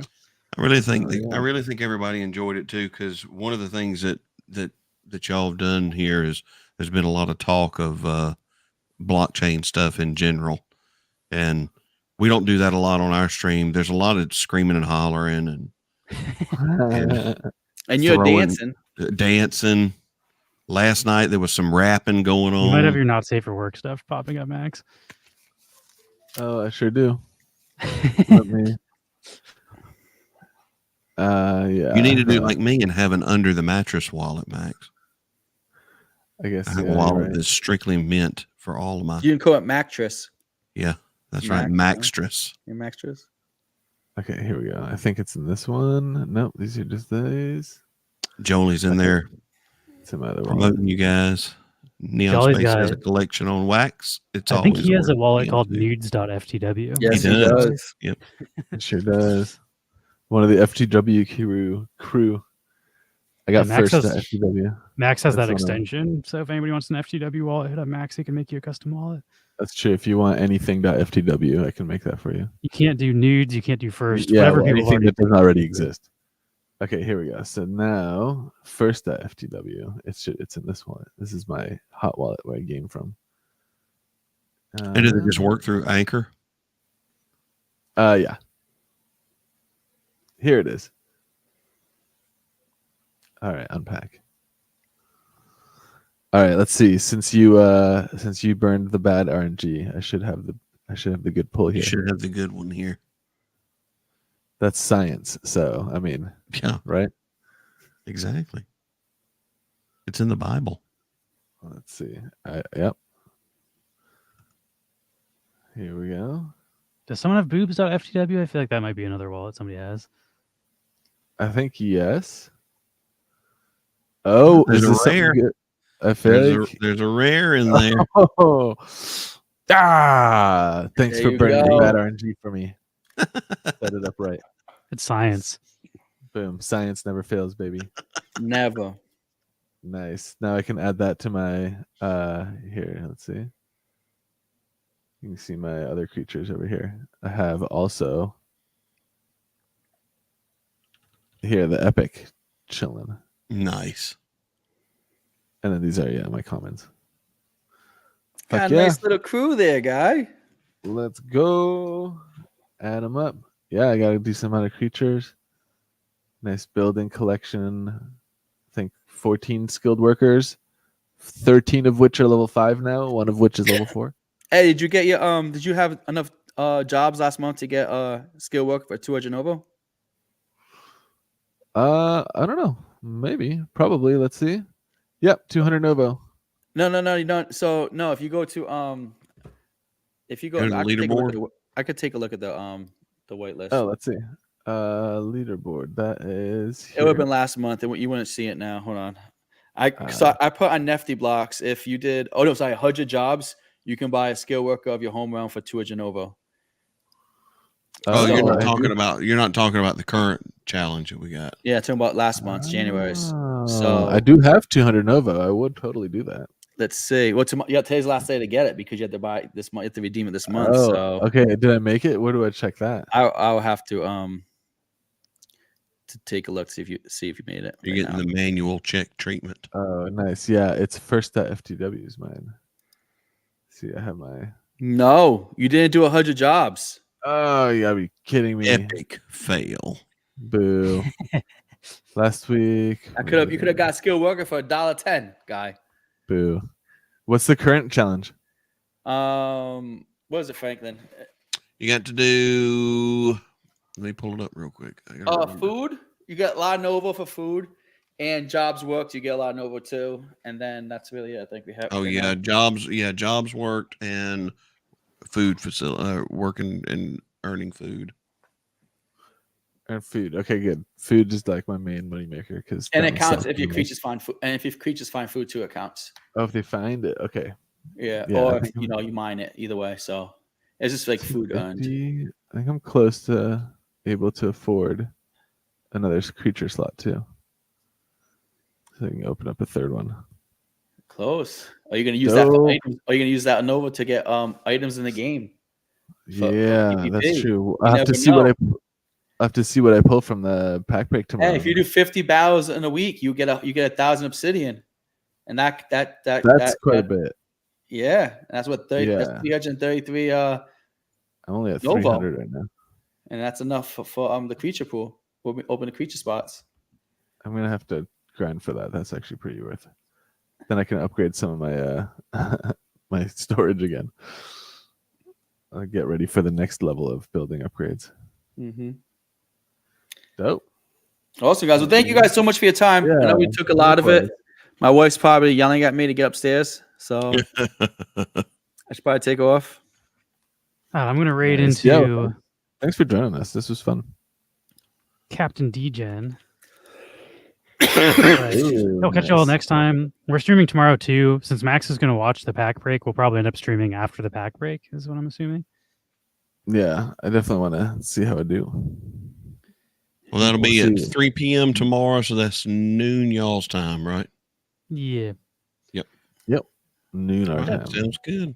Catch y'all That's tomorrow. about- Thanks for joining that's us. Have a great night. Thank you guys. Later. Thanks, care. everybody. This was fun. Dope. I also sent you some links on Discord, Creati, of the Oasis blockchain, like the game over there. He didn't split. Oh yeah, he had to bit. You'll He had to see bit it. quick. It's a message. He'll see it in there.